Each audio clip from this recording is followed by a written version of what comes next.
Hello gamers, welcome to another DSP video.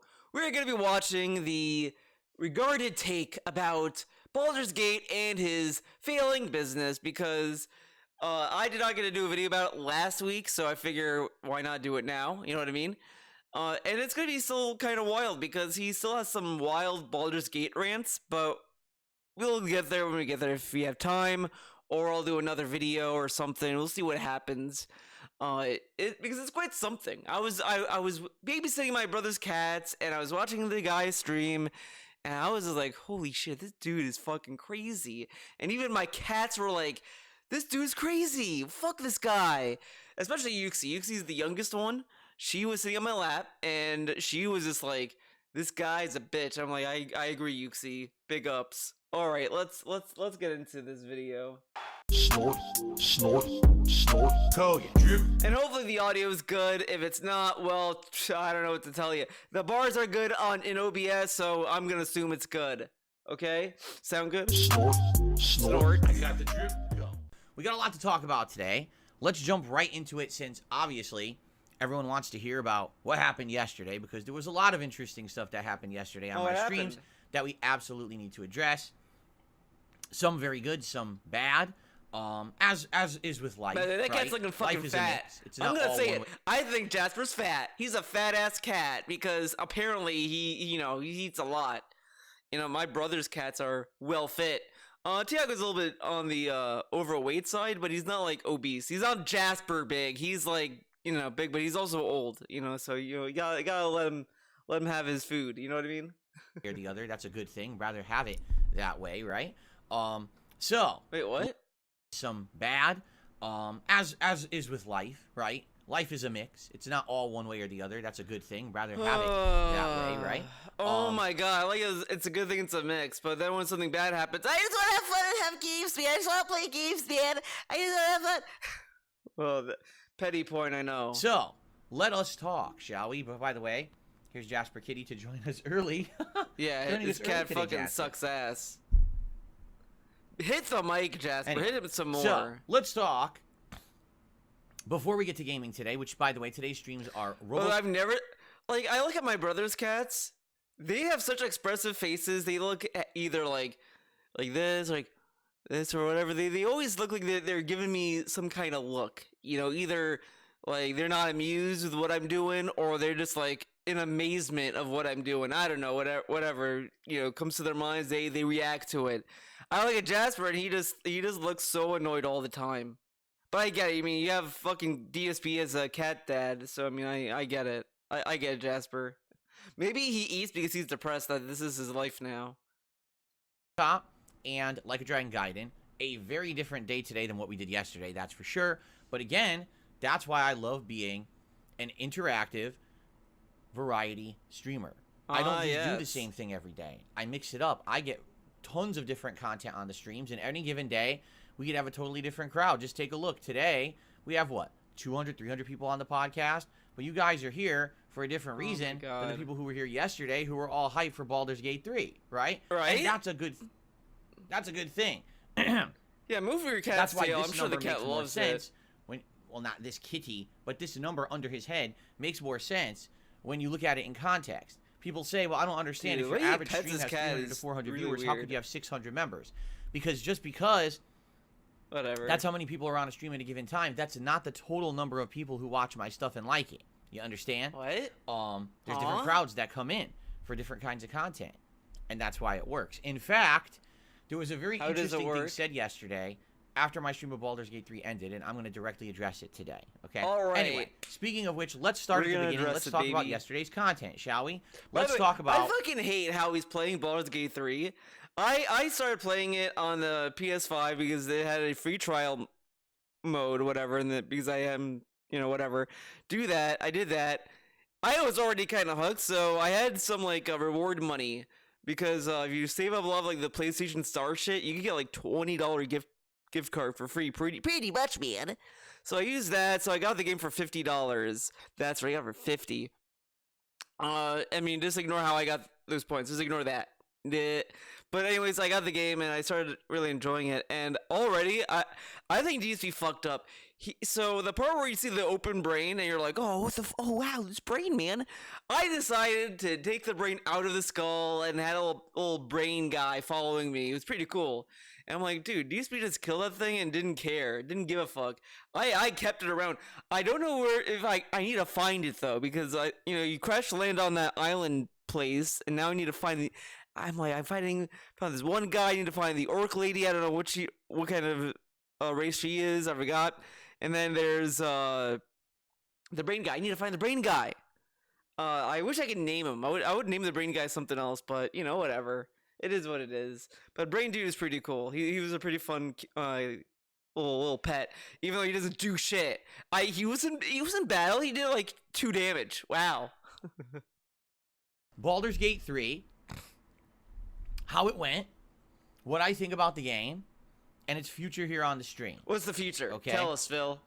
Cool. So yesterday, I hate. Okay, we're gonna be fucking super petty about this. I fucking hate that you just said something that's. All right, I'm gonna talk about the game.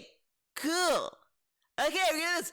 All right, that shit, man. I don't know why. I don't know why when he does that shit.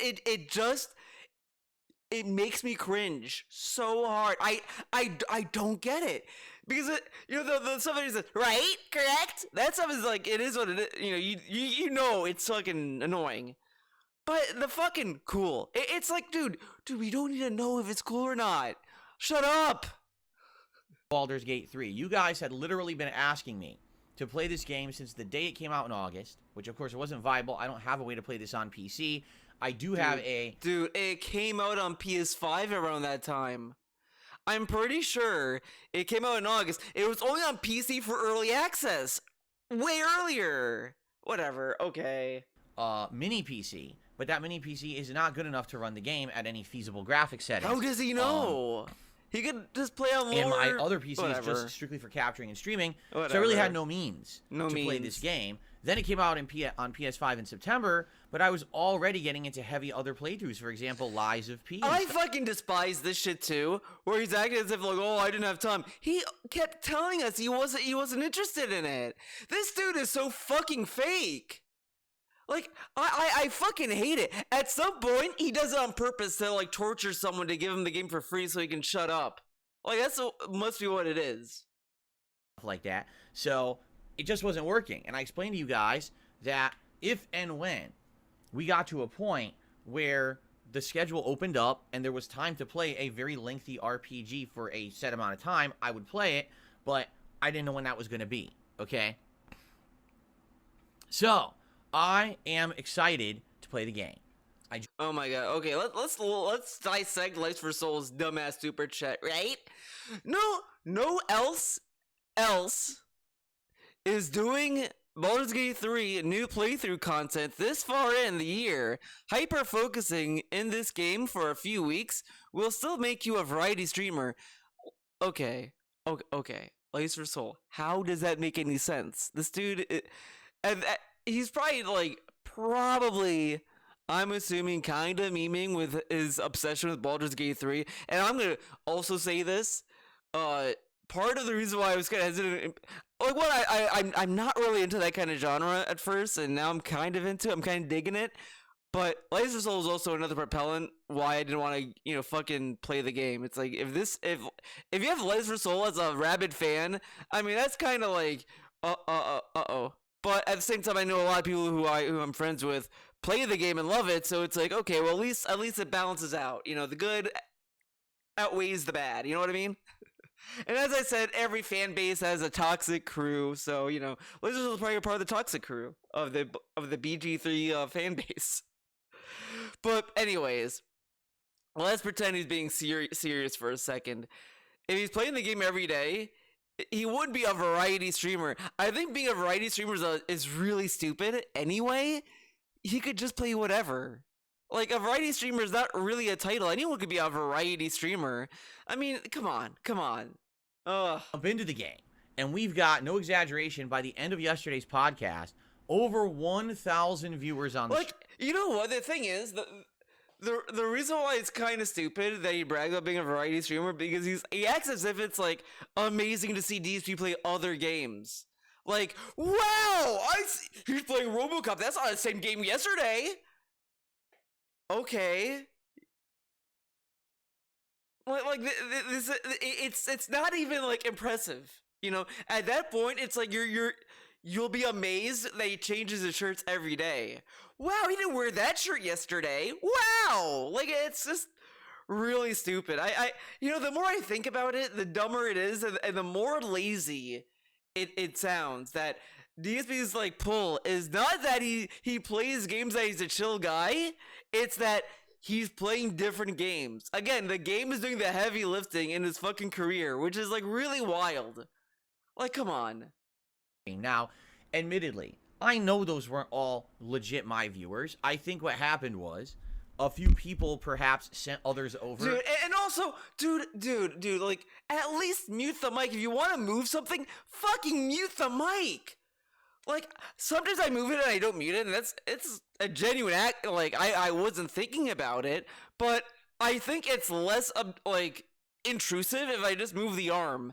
I think you may hear the wind, but it's not nearly as bad as this dude just, like, tapping the mic in any kind of form. You know, and I also don't do it as much. This dude does it every day. It's like a ritual for him. It's like he does it to wake people up. Like, yeah, my chat is fall asleep. Dun, dun, dun, dun, dun. Because they were interested to see my, reaction to Baldur's Gate 3 in whatever way. I don't know. Some people rumored that it was certain streamers and stuff that did it. I don't know who really did. And then what is this? They want to go to a stream to see how he's going to react to the game? Okay, whatever. All right. But it was nice to have that I just love he does this for 15 years, right? And he doesn't understand or think, why would anyone show up for this game? Like, it's a mystery to him. DSP, it won Game of the Year. It won Game of the Year. You don't think maybe that's why people are tuning in?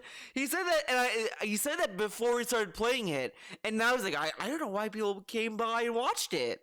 This dude, man. It won hype for a game. I mean, no exaggeration. This year, I don't know if I had that level of hype for any game I played. Yeah, this dude has never gotten 1,000 views. Like, ever. Unless some sus-ass shit happened, like view bots or whatever. But he doesn't get any hype.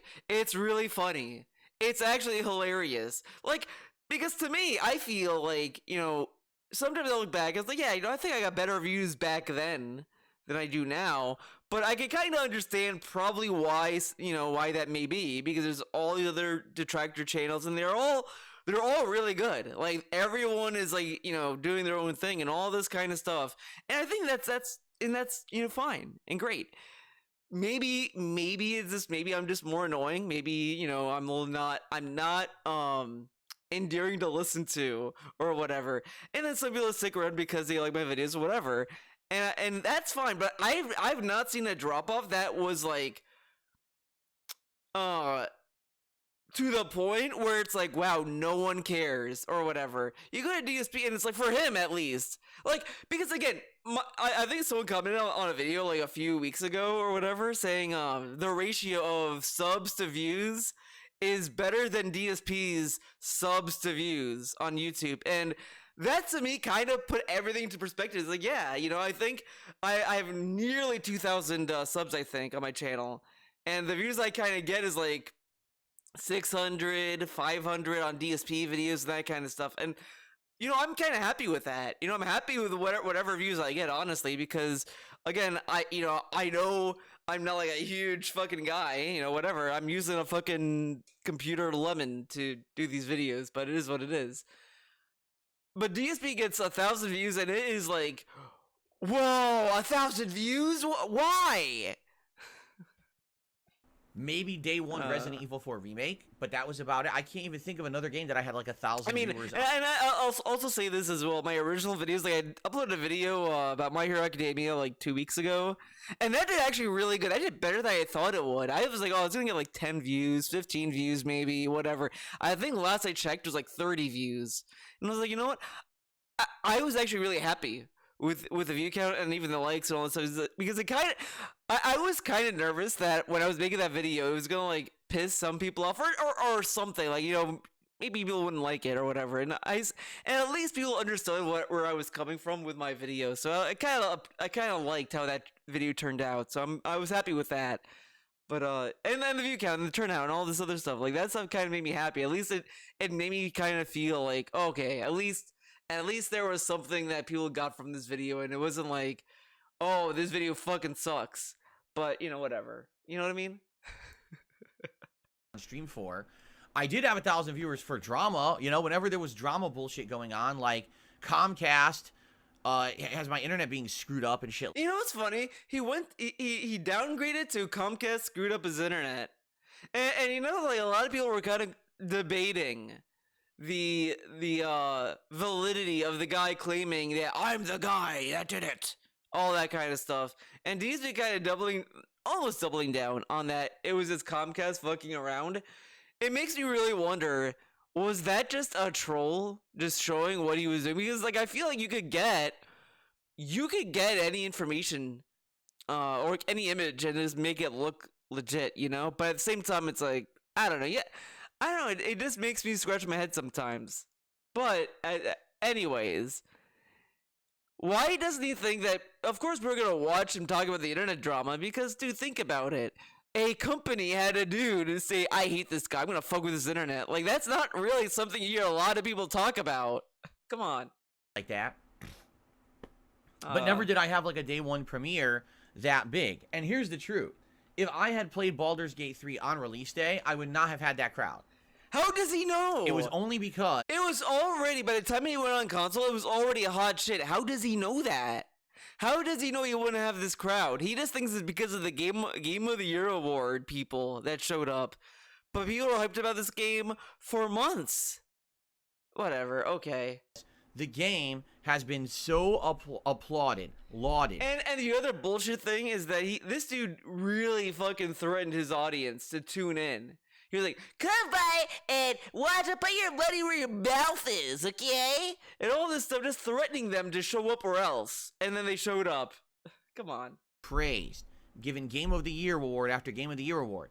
Now that I'm playing it, it has that level of hype behind it. It wouldn't have had that hype if I had played it back in August. How does he know? I'm just saying. So how does he know? Whatever. It kind of works out,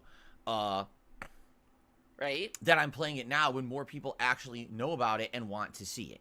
So, here's what I have to say. What if they didn't want to see it, though?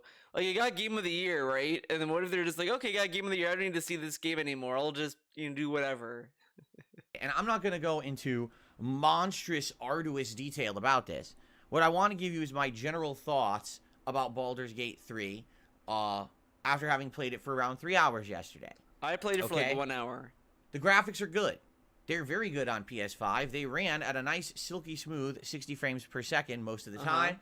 Okay. And the detail was great. The character models particularly look really good. The environments, well, some of them look good, some of them not as good. But what are these statements? Some of them look good, some of them don't look good.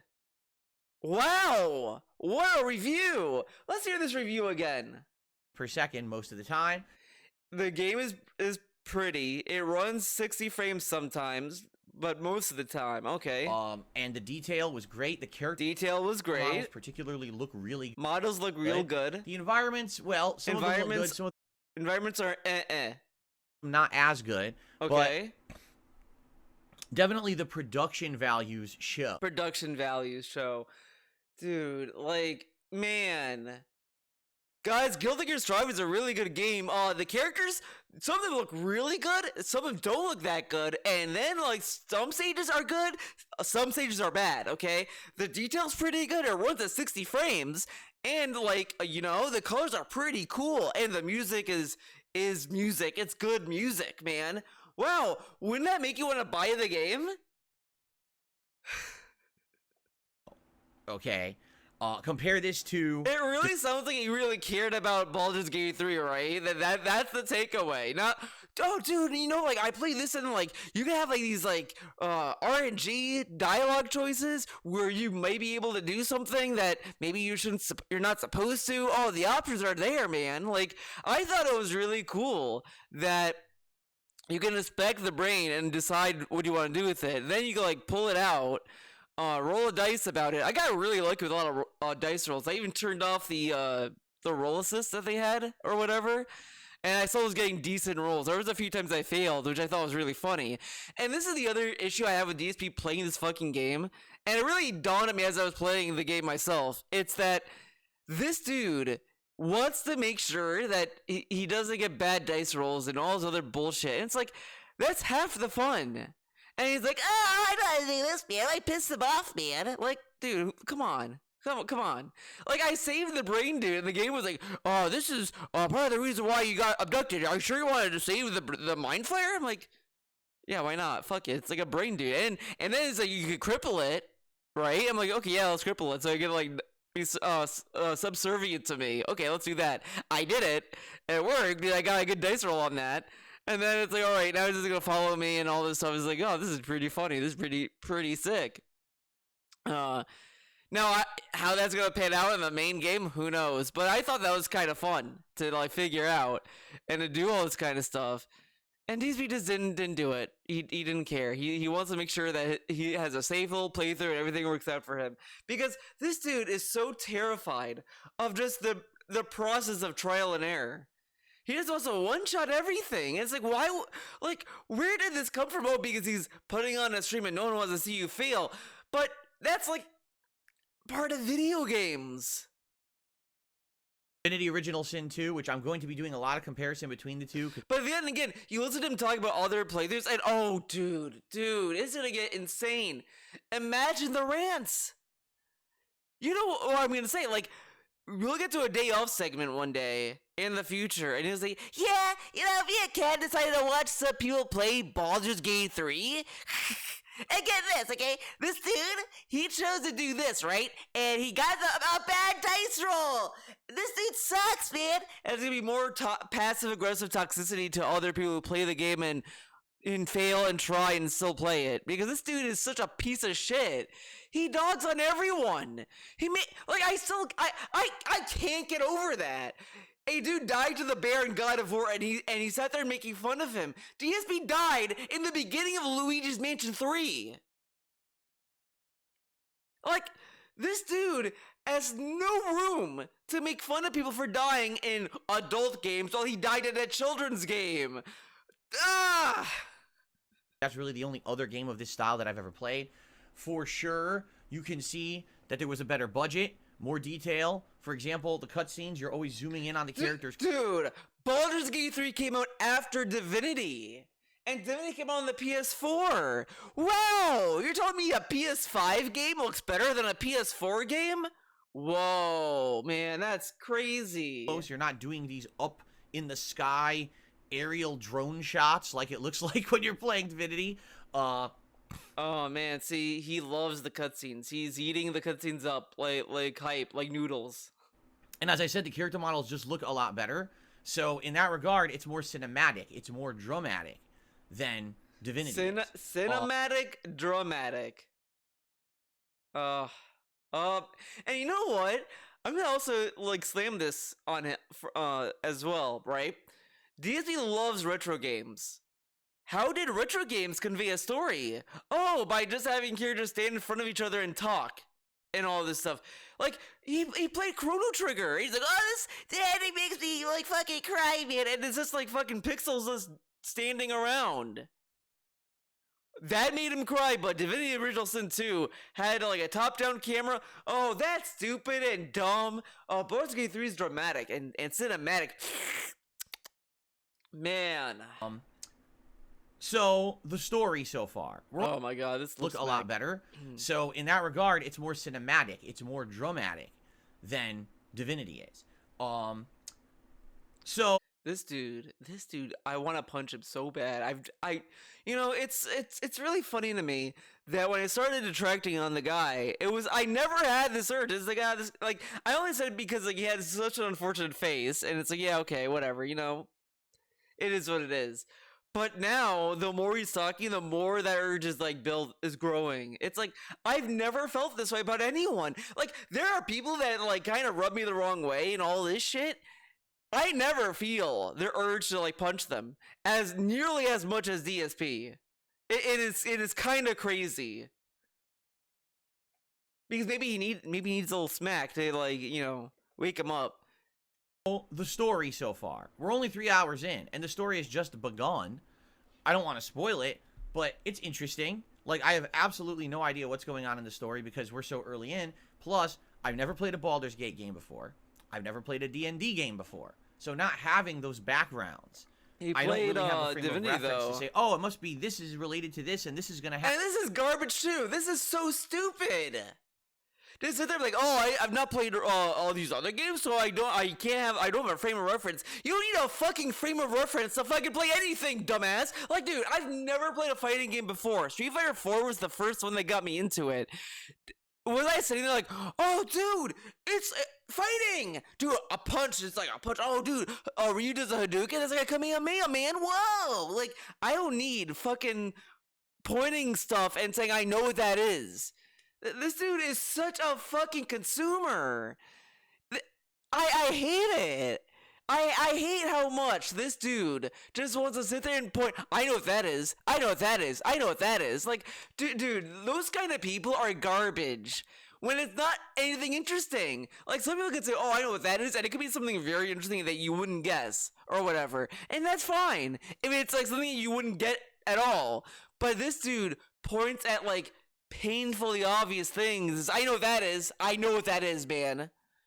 Like, you look at Guilty Gear characters, and a lot of the characters are based off of rock bands, and some of them are pretty obvious. Some I didn't even think about. Like, I keep forgetting the reference that Biken is, and I think there's a rock band like kind of reference with Biken's design as well, or Moveless and all this kind of shit. But I know Elthal in Revelator sign has a lot of references to Guns N' Roses. I think that might have also carried over into Strive as well in her design. I think the name of her band in Strive is another like reference to metal or whatever, that kind of shit. Some of them are pretty obvious. Some of them you wouldn't guess. And the same thing with JoJo. Like, you know, Dio. Okay, yeah, Dio. Okay, wow.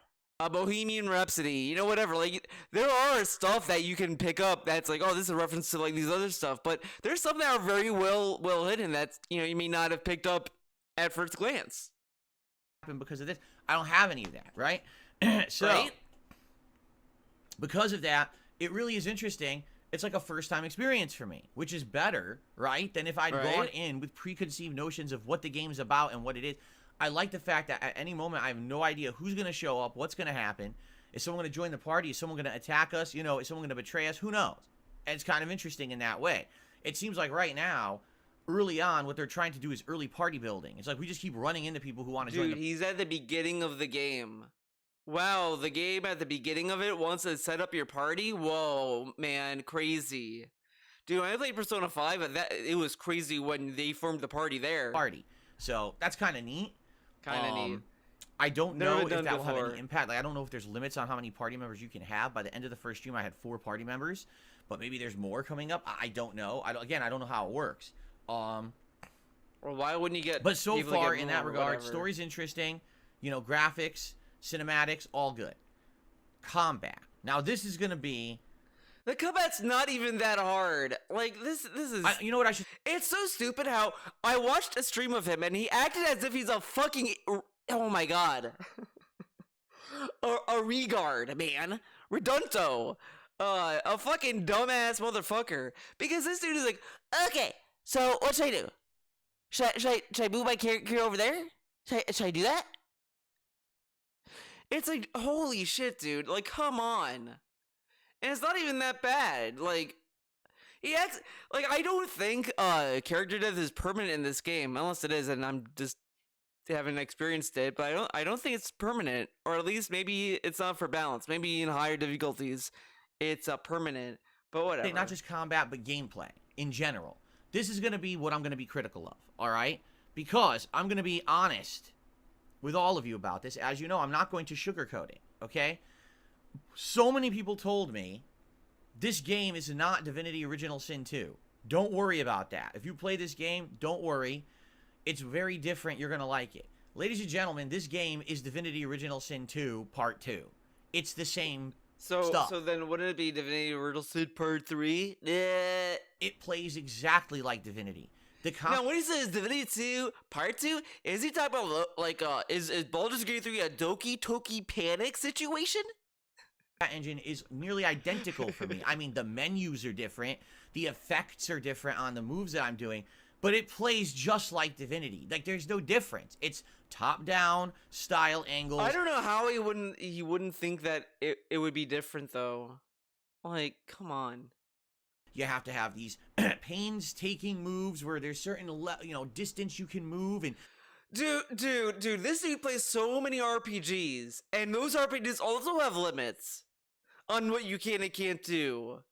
Same with, like, he also played other RTS games, like he played Mario plus Rabbids, he played that one, he played Fire Emblem, and those also have limits. Oh, you can't go this many blocks, you can't do this, you can't do that. Like, he actually said this is something brand new that's exclusive to Baldur's Gate, when it's been in other games he plays. Even Chrono Trigger had limits, you can't just do whatever you want for free.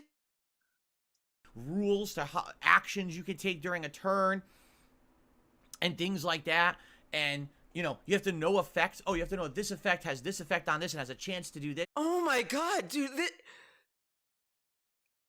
it's like, this is stuff I'd expect, like, a child to talk about when he's playing a game for the first time. Because even Persona has a level of, like, effects that you have to keep track of. Like, if you hit someone with wind, you can get a technical if they're on fire. If they're on fire, you get a technical with that. And all this other shit that can give you a one more or whatever. There's all this other stuff that other games do.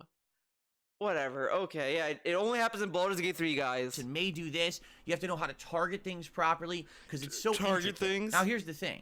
If you know the engine, if you get... The engine. Dude, shut the fuck up. It's just a fucking game. The combat, if you understand the gameplay.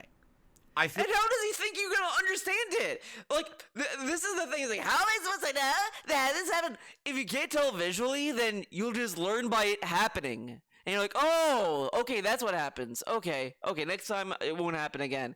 But he acts so annoyed when he has to replay something. That's just how it is. This dude plays Dark Souls. And he's like, okay, yeah, man, you gotta learn the patterns, man. But when he's playing this game, he has to learn the same kind of way. What? How is I supposed to know that, man? Why is he so fucking stupid? Why? Dude, this is, like, insane. like this game will absolutely shine. But as a newcomer, someone coming into this franchise, again, never having played a Baldur's Gate, never having played a D&D game whatsoever, the only exposure I've even had to this style of game was Divinity 2. I can tell you, this is a pain in the ass. This game is... Dude, I've never played a Baldur's Gate game. I think I played one on the GameCube. I don't think it was the same kind of gameplay style as this. I don't remember how I played it. It was like a very long time ago. No, it was on the PS2, I think. I don't fucking remember. Fuck it. Anyways, I played it, and I barely remember it, as you can clearly see. I played this game, never played it before, and I'm having fun with it. And I'm probably gonna suck at it, because it's, whatever. That's just par for the course. I'm just enjoying for what it is. I enjoy the dice roll aspect of it. I enjoy that you can do all this other random shit with it. Like, that's kind of the fun. Yeah, the menus are kind of a pain in the ass, but you're playing on console, so you have to... That's a little of a concession, honestly. Because it's like, yeah, PC is probably the primary platform this was developed for. And then we could put it on console, but is this going to have, like, a lot of menuing that you're going to have to, like, just deal with? And, that's fine. That's a concession you have to make. And I don't even think it's that bad. I would argue, like... You could probably play the game without fully utilizing the systems, But it's just how you play it. So complicated because it has so many things going on at once that you have to micro. Dude, like, man, I feel a lot of people probably got annoyed with me because this is how I kind of talked about Chrono Trigger, but the issue I had with it is not really an issue. Okay, that's a little bit of an exaggeration. The thing with me when I was playing that game, and the reason why I sucked at it was I just couldn't take the mental stack of, like, how the turn system worked, because I was, like, really panicking, like, I need to go through my menus, I need to do this before they do this, okay, I need to do this, whatever. And that was, like, making me very anxious as I was playing it, and that's a user thing. And that's kind of, like, fun in a way. Like that, because the more I played Chrono Trigger, the more I understood that's kind of the point. Like, you're supposed to feel that way. So when I'm feeling and like dying all the time, it's like, yeah, it's frustrating, but at the same time, like that's just the flow of battle, and it does it very well. Like, it's really like that's the one aspect of Chrono Trigger that I actually really fell in love with. It kind of feels like Indivisible. Indivisible feels like a far more easier version of that. While Chrono Trigger is actually more like you're gonna feel fucking swamped if you don't know the stuff that you need to get to and all that kind of stuff. And I had to memorize all the stuff. If I'm just reading the text, it's like there's a lot of stuff you have to prepare for. But that's kind of the fun of it. It's just to wing it. Because that's the best way to experience a battle. It's very immersive, man. And this dude is like, oh, you have to focus on this. You have to do that. Ah! And it's like, yeah, man, it's a fucking video game that wants to get you like engaged. Like, that's how they get you engaged with the combat system. It's the same way with SMT3, where you have to really understand how the turn system works so you can use it to your advantage, because if you're not careful, a simple trash mob can like fucking wreck your party just easily if you're not careful enough. Like, that's really where it is. You have to like think about all this kind of stuff. Micromanage every little thing. Little. And in addition to that, this game absolutely does not explain half the gameplay mechanics at all. You're just expected to understand how fire can ignite oil, and how when you throw a fireball at an enemy. See how much like see how he gets lost when the game developer just assumes the player can just infer knowledge or infer education by just looking around. Like, you know it's oil is flammable. You know it is in real life. You see in a game, you see embers and oil, and you wouldn't think that, oh, this is gonna ignite. Like, dude, you play any other action game, they kind of ingrain that relationship. You see a oil can, you shoot it, fire, bam, and it's like very easy to kind of put two and two together with that. Sure, it's a little bit, you might argue it's a little bit cartoonish because, like, yeah, one bullet's gonna do that, whatever, but it's like, you still would get the same kind of result in some kind of way, whatever, because it's oil. You know what oil happens when fire or friction is near, whatever, that kind of shit. And this dude acts as if it's like secret knowledge that the game has to tell you. Like, he needs an Atreus in this game. Oh my god, fire! Better watch out, don't want to get burned. But you already knew that. Like, oh my god, this dude is so fucking bad at video games. See, like, it's not bad in the sense of, like, before, when you watch him play a game, he was just bad because he was just doing dumb shit. But now he's just bad because he is just ignorant and he doesn't want to try. Like, at least, when you watch his MGS2 and 3 playthrough, he at least tried. Like, he did the boss fight with the end. It was dumb, he reached for the shotgun, but he tried with the shotgun anyway, which is something far more interesting to think about than just, oh, he just sat around and says, I don't know what to do. How am I supposed to know? Because you could also argue, well, maybe what he wants to do with the shotgun, he's gonna like trail the end down, he's gonna follow his footprints, he's gonna like sneak up behind him and shoot him with the shotgun. Because you could do that in that fight. It's not really you need to use a sniper rifle to fight the end. You don't even need to do that. When I played him, I tried to do a trank run with him. So I tried to sneak about him, use the tranquilizer gun, stun grenades, whatever. And once I was out of all of that and I couldn't get any ammo, I just decided, okay, I'm just gonna fucking go up to him, punch him, roll into him, do all that kind of stuff. It's not intuitive, but it's possible to win with that because you can do all this kind of stuff.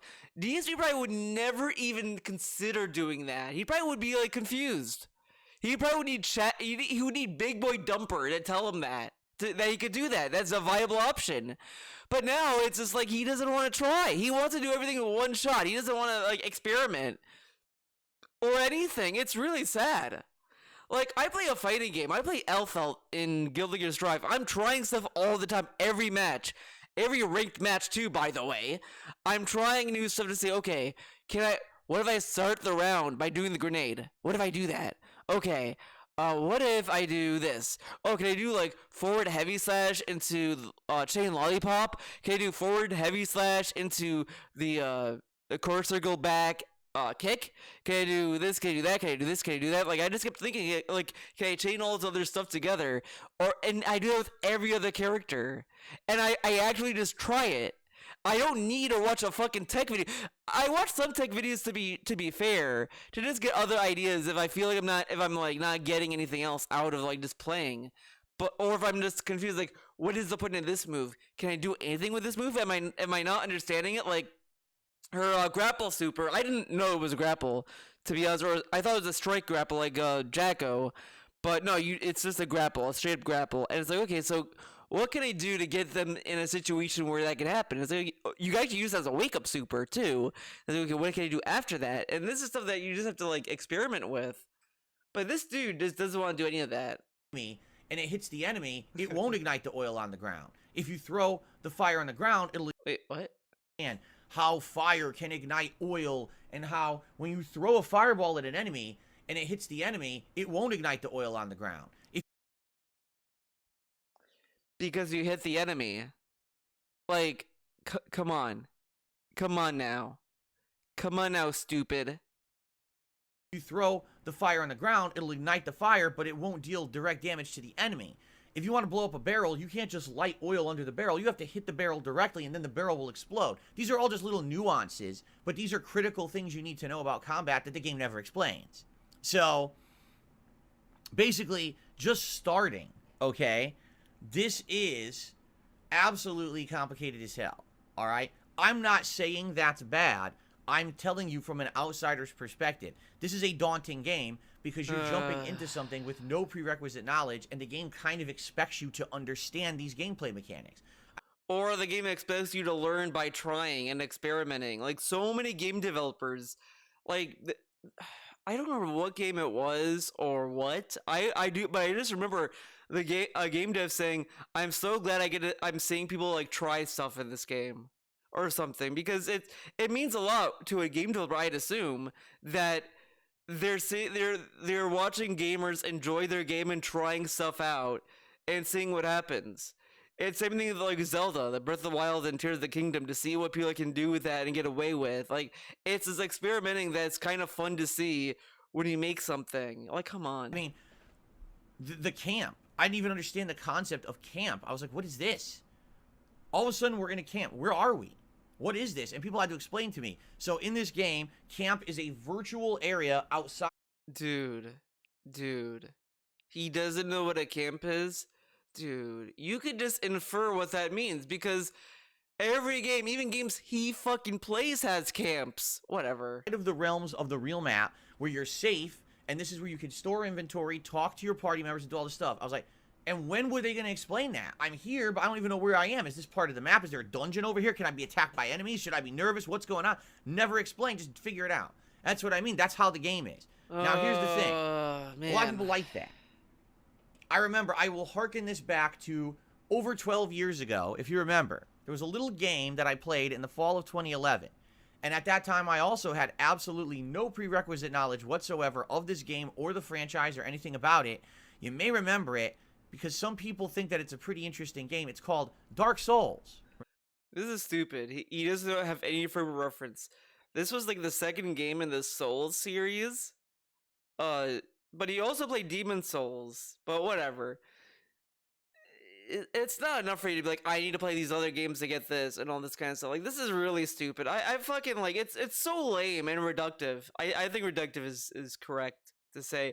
To boil it down to like, you need to play the other franchises when you can just jump in. It's not a fucking narrative story, especially with games that have a standalone story. Like, I don't need to play Baldur's Gate 2 to get Baldur's Gate 3. Like, come on. Remember that one?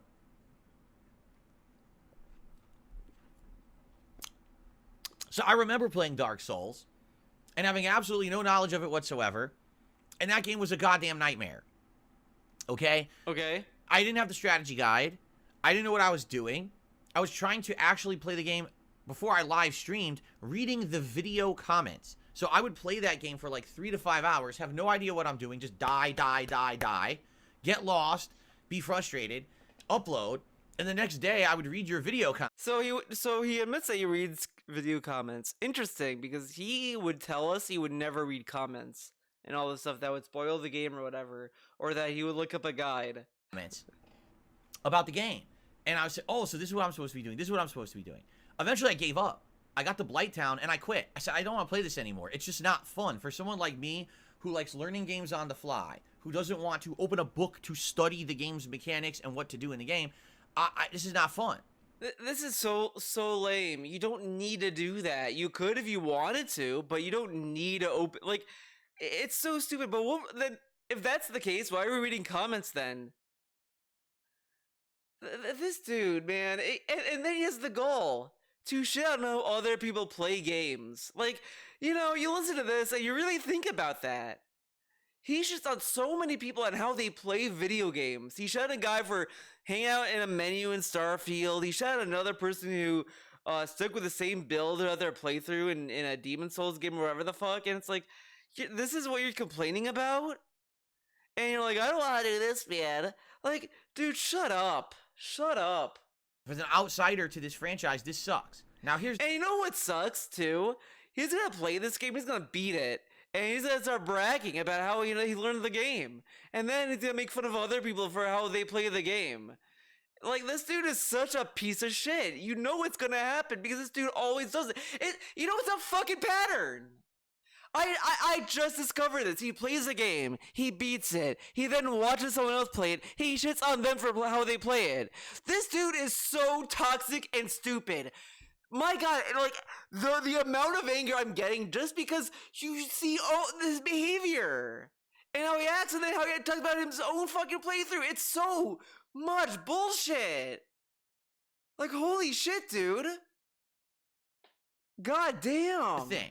Over the years, I became an interactive live streamer, right? I remember going back to Dark Souls when I started streaming, and you guys basically handheld me and guided me through the game. You explained gameplay mechanics. You showed me where to go and how to fight bosses and how this game worked. And after that guided tour of Dark Souls, I gained an appreciation for what the game was. I then went back multiple times myself and played it for real. I then went on to play Dark Souls 2 multiple times, Dark Souls 3 multiple times, Bloodborne multiple times, okay, Sekiro once. And yeah, you know why he played it once? Because he decided to play New Game Plus immediately after the first run, which is like, why would he do that? Whatever. Elden Ring 1.5 times, right? Plus Demon Souls the original, Demon Souls the original again, the Demon Souls remake. I now even have branched out to Armored Core and other games from. He had to be gifted that game, and he didn't. You know what's bullshit about this? He's bragging about Armored Core. No. You cannot brag about Armored Core, fat ass. Because this dude didn't want to play it. He's like, it's a mech game. I don't want to fucking play a mech game. Ah. He didn't even want to try it. He tries it. Oh yeah, I branched out to this game. No, you didn't. Someone gifted you the game, so you had to play it. Like, oh my God, man, shut up. Right? So, that's the thing. The original experience with a game can be very frustrating if it is this style of game. But I know from experience from Dark Souls that if I had written off every From Software game from then on and said, screw those games. Those games don't explain anything. That's not worth my time. It's too frustrating. I'll never play them again. Can you imagine if I never played a FromSoft game in the last 15 years after? Yeah, the world would be in a better place. This is also stupid. You know, I like, this is another thing I was thinking about, because I was talking to someone else about Guilty Gear, and it's like, oh, you know, people don't need to play other Guilty Gear games. If they play Strive and they like that, hey, let them play Strive. They don't need to play Xrd or whatever. And you could argue that might be gatekeeping. But I was thinking about that, because I do think, okay, yeah, if people want to try other games, you know, feel free. I think that's fine if they want to explore other games to at least get an idea or whatever. But if something doesn't work for you and you just get turned off by it, there's nothing wrong with just like, I don't want to play this game franchise, you know, whatever. This is how it is. You know, that's how people feel about stuff. There's nothing wrong with just being like, yeah, I play Dark Souls, I'm not into it. Like, you know, I keep giving FromSoft games a lot of chances, and it's like, man, it just doesn't seem to work with me. And it's like, I appreciate that it's a challenging game and all this stuff, but it's like, I don't think I have the patience for this. And I'll still stand by the reason why I stopped playing Elden Ring is literally the update was like 179 gigs. Like, okay, I want to play other games. I know it can be. This game is like 170 gigs, and I suck at it. I don't need this in my hard drive. Dark Souls 1, how much would I have been missing? Just as a variety gamer, right? I really would have been doing a disservice to myself and all of you. But he hasn't played other FromSoft like games because he doesn't play knockoffs, dude. Not playing any games from FromSoft because I decided to be stubborn because I didn't enjoy my first time experience with the game. So learning from that experience. But those other times though were all like the handed tour was a April Fool's joke. I don't know what the joke was, but that apparently was an April Fool's joke. I don't get it. His April Fool's jokes are really stupid. It's so funny. He says that April Fool's joke is a mean thing to do and it's fucked up and all this stuff. We're gonna hear that same rant next year. Oh god. But every prank he has done is just, I'm gonna play a game. That's the joke, I guess. Like, it's just, okay. Many years later, playing Baldur's Gate 3, despite the fact that my first 3 hours were literally a comedy of errors. Like, how do I target something? Why the hell can't I figure this out? Why, when I threw the fire... What? Hold up. Baldur's Gate 3, despite the fact that my first 3 hours were literally a comedy of errors. Like, how do I target something? Why the... How do I target something? Man, it's... Really? You just move the cursor. Like, it's not even hard. Like, it's like the first thing you do. Oh, hell can't I figure this man. out? Why, when I threw the fireball at the person, how did it miss the person, but then not hit the oil under their feet and ignite it? It doesn't even make sense. If I take a ball of fire and throw it at you, and you step to the side, it touches the floor and should light it. No, not... Oh, man. This is like complaining when you play a turn-based RPG and you do like I'm gonna make a stupid move. Rainstorm, right, on a fire enemy, and they show the animation of like rain clouds and rain dropping on the enemy, and then it says miss. How did it miss? The rain was right there.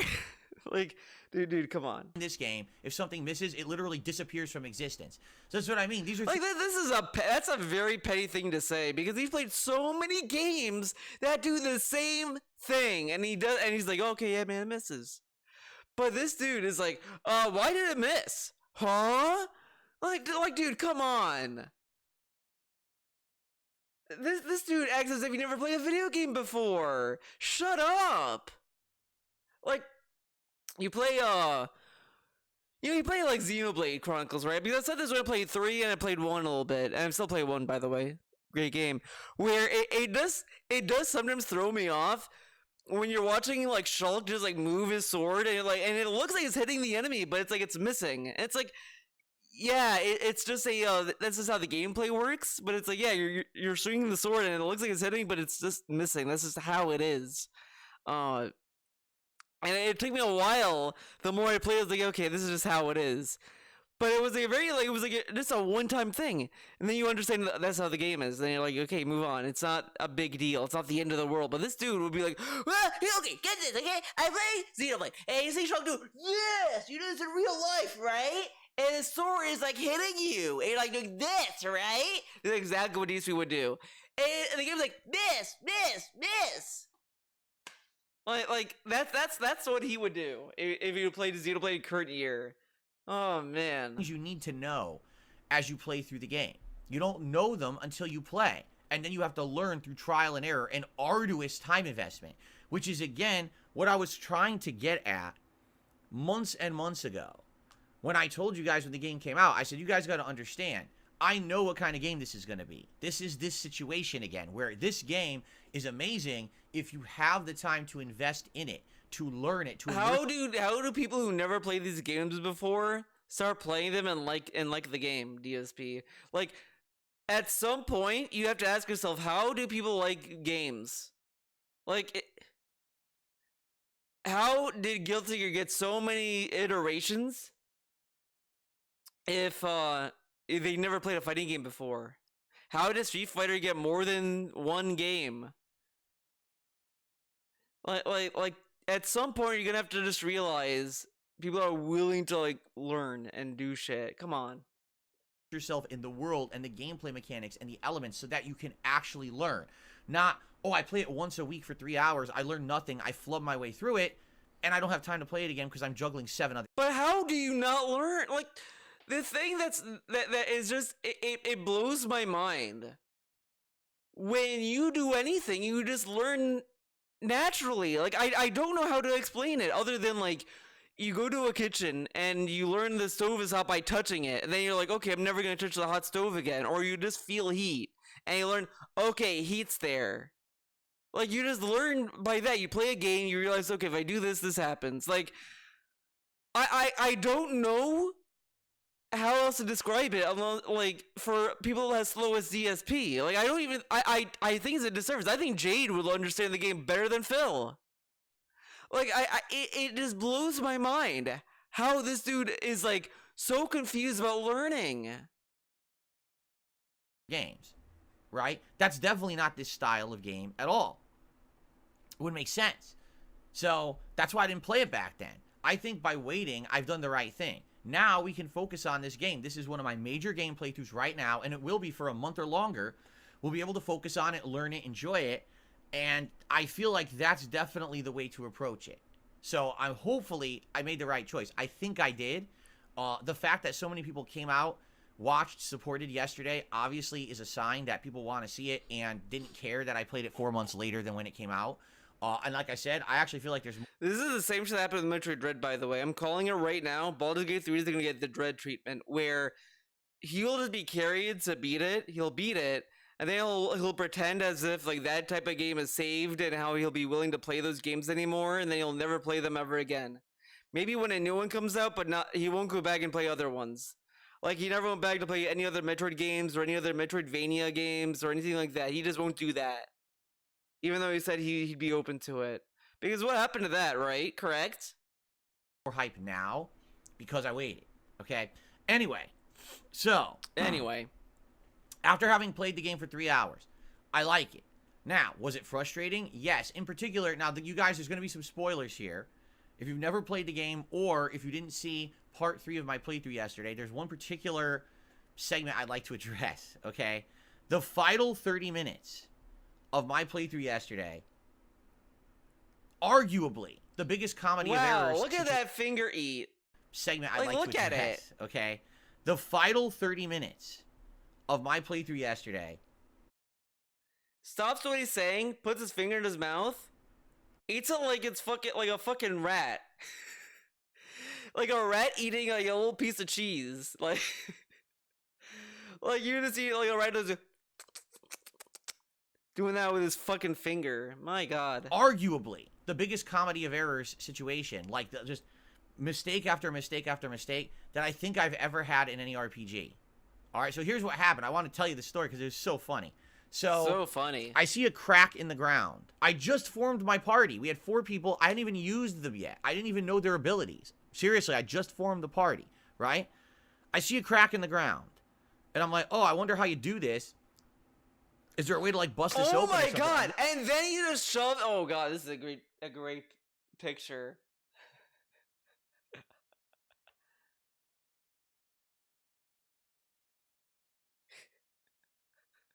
It's like it's being possessed. He just puts his finger in his mouth. He just shoves it in. Know their abilities. Seriously, I just formed the party, right? I see a crack in the ground. And I'm like, oh, I wonder how you do this. Just shoves it right in. How... Man, this is cannibalism. Is there a way to, like, bust this open or something? I'm looking all around, and I notice that there's a block hanging in the sky. So I want to get that block to drop. How do I do it? Well, I have spells. So how do I do it? I'm trying to target it. The controls are so bad on console when it comes to targeting. I can't target the goddamn thing that's right there. It won't let me, like, have the cursor go up there. And people are like, if you play it on PC, this is simple. You just take the mouse click, you're done. But on console, you're trying to do this with your freaking controller. It's like impossible to target this goddamn thing. It's so stupid. What? Okay? So finally, after fucking with this thing for like 2-3 minutes, I finally target it. I hit it. It opens the floor. So now how do I get in there? Is there a button that just says enter? No. You have to use a jump mechanic to jump into the hole. Okay? Dude, so you know what's bullshit about that, though? You go to the beginning of the playthrough when you're in that little ship thing. He went through a menu to say jump, and he jumped up. Like, right there, that should teach you, oh, that's how you jump. So when you go to this crevice, there you go. Like, come on. Come on, man. with that, finally I figure out the targeting for the jump mechanic, and I jump inside. Oh, cool, what's in here? A secret? Yeah, a secret fight against people who jump you, and now you have to have this tough-ass fight down here against a whole party of enemies who get the drop on you. Now, again, I had never used my party, so I didn't know what their abilities are. I didn't know how to use them in combat properly whatsoever, and I'm trying to figure this out on the fly. Meanwhile, all these enemies are ranged. They're all shooting arrows through a door and just destroying me. So my party members are getting stunned. I have to pick them back up and stun them. So one person had this oil spell. And I'm like, oh, this is great because they're all grouped together. I'll use it. So I use it. One of them fell. The rest of them just stood there as if nothing happened. Oh, okay, let me ignite the oil. So what I'll do is I'll throw a fireball at one of the enemies. And even if it hits, great. If it doesn't, it should hit the floor and light the oil. No, that's not how this game works. No game works that way! No game that I have played, or that he has even played, just say, oh, you missed? Okay, don't worry, it hit the floor. Like, dude, come on! This dude is so stupid. It only works in, like, action games like Zelda Breath of the Wild when you have a flame arrow and you just miss the target and it lands on grass. Like, of course, because it's real time. But in any turn-based RPG or anything like Baldur's Gate 3 or whatever the fuck, that's not how it works because it's rewarding a miss. When something misses, it's supposed to miss completely. Just like how it happens when the opponent attacks you and they miss. Like, dude, come on. Like, come on. Misses and it disappears from existence. Because that's really what happens in real life. If you throw something at someone and they dodge it, it just disappears. Yeah, because real life, there's like walking brains that like walk around and put like parasites in your brain, right? That happens in real life all the time. It like goes into a void. He's playing a video game, and not only that, the combat system is turn-based. So you're telling me, right? In real life, people can take turns beating each other up? Like, dude, come on, come on. And has no effect on the environment, right? Anyway, so it was just a bunch of that, and basically what happened was, through a very painstaking battle, I won, but 2 of my party members died. One of them, I believe his name is Gale, and he was a brand new wizard who I just had join the party. So he dies, and all of a sudden, this hologram appears, and it's him, but he's dead. And he's like, if you're seeing this, I'm dead, and you must... It's so funny. He's explaining how the resurrection mechanic works and all that shit. And DSP was already phoning it, like just ignoring it because he thought it was too convoluted. When it's very obvious that all the stuff he was saying, like, is probably stuff you're not gonna be responsible for in gameplay. Like, you're not gonna be like, oh, do this counterclockwise or clockwise, and this. Obviously, that's just there to like. For the in-universe kind of shit. It's not like, okay, you're gonna have to do this when you revive him. Like, no. Revive me within 2 days. It's imperative that I come back to life because I guess he's tied to some kind of plot line where he thinks he's super important and can save the world or something like that. He thinks he's important. So he tells you this really ridiculous, elaborate way to revive him. And I'm like, yeah, the stream's over. You know, I'm not really paying attention to this. Let me just go ahead. I'm not paying attention to this. How do I learn? The game never explains to me. Yeah, he's explaining stuff. I don't care. The stream's over. Look how fast he clocks out with it mentally. And he loves his job. He loves video games. Oh, it's almost time for clock out. Okay, yeah. Shut up. Let me just finish. And get through it, and the stream will... Let me get out of here! I love video games so much! Let me get out of here! We'll pay attention to this tomorrow or whatever. Okay? So I go, da-da-da-da. And then all of a sudden, it goes back to controlling your party members, and they die. Game over. What? What? Why did they die? Now, before people can even explain... Why not? I love that he's blaming the game for this, but he literally admitted just before that he wasn't paying attention.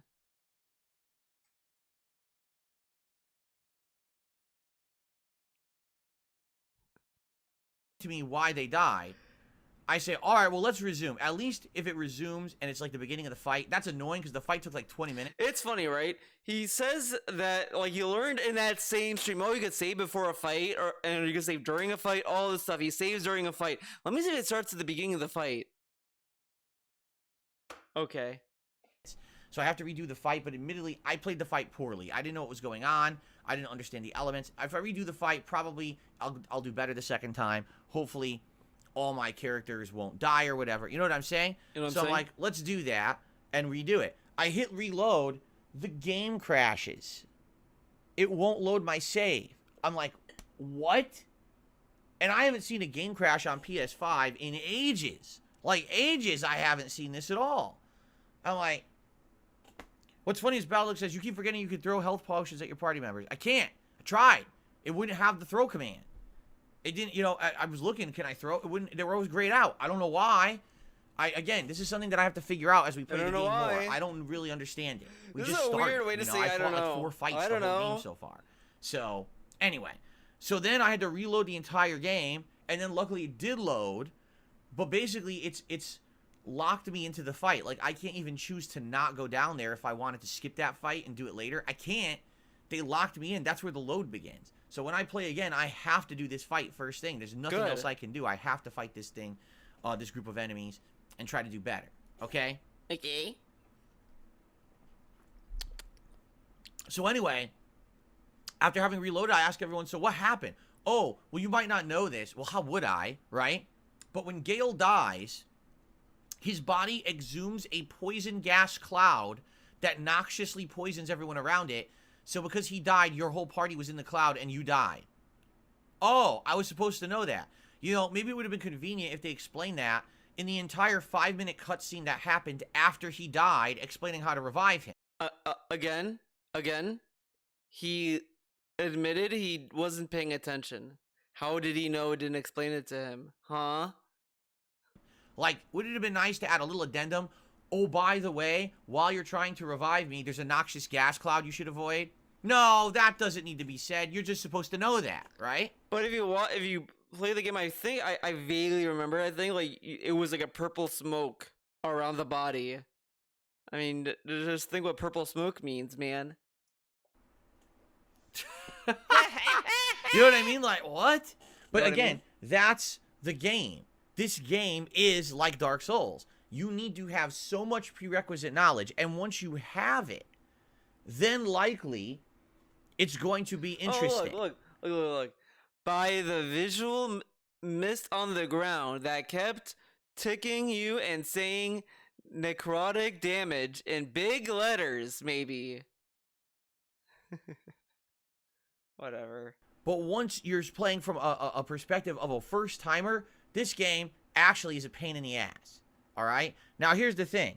Luckily, for me, all right, I'm an interactive streamer. As I play this game, I'm going to have you guys with me to help me understand these gameplay mechanics that otherwise I'd have to look up on the internet and study to figure out. Okay? Oh, That's a good man. thing. That's a great thing. I want to have that interactive experience with all of you. All right? So, I hope that you guys will show up, that you guys will engage and will support future Baldur's Gate 3 streams, and there's going to be a lot of them, all right? I mean, tomorrow is the first stream coming up that will continue with the game. I'm playing it again on Friday, okay? So, my next 2 major streams after today are actually Baldur's Gate 3, and this will be a major playthrough 2 to 3 times a week. So, I'm going to have probably about 10 hours of progress a week, roughly, in the game, which is good. And if I continue to play it at that rate over the next several weeks, you know, we'll get pretty far into this game before other releases start coming out in 2024. All right? So, that's a good... I'm enjoying it. And I want to say thank you. That was a great premiere stream that obviously gives me good hope and motivation that people are going to enjoy this playthrough and want to come back and participate in it. What if I don't want to participate? So I'm really happy for that, and I hope that you guys will continue with that. Now, I just want to say, no, I'm not going to ask every single thing, how do I do it? But in this case, I'm just starting the game, and obviously there's a ton. He says he's not going to do it. I fucking exit on that. Because you know DSP is going to not play like that. Come on. Gameplay mechanics I don't understand. Now is the time to have me, help me to understand the basics of the game so I can get a grasp on this stuff. So what's going to happen once people think that he has the grasp of it and don't help him anymore? Then what? Then what, Phil? Because he's implying that he's willing to just, like, he just needs help until he gets, like, his bearings, right? But once he gets his bearings, can we relax with the hand-holding and you can just play the game? Or is it like, no, man, I need help? And start to do better until I kind of get into the swing of it. Once I get into the swing of it, it'll be just like Dark Souls. Once I understand it, then I can get better at it, and then I can learn to appreciate and enjoy it. But I have to get to that point. Thank God it's 2023, and I'm patient, as opposed to 2011 Phil, who's an impatient asshole. Is he patient? Because literally, he just said when Gale died and all this stuff, he was already willing to, like, he just wanted to get out of there. And not paying attention, mashing through, and all this other stuff. That's being patient? Okay.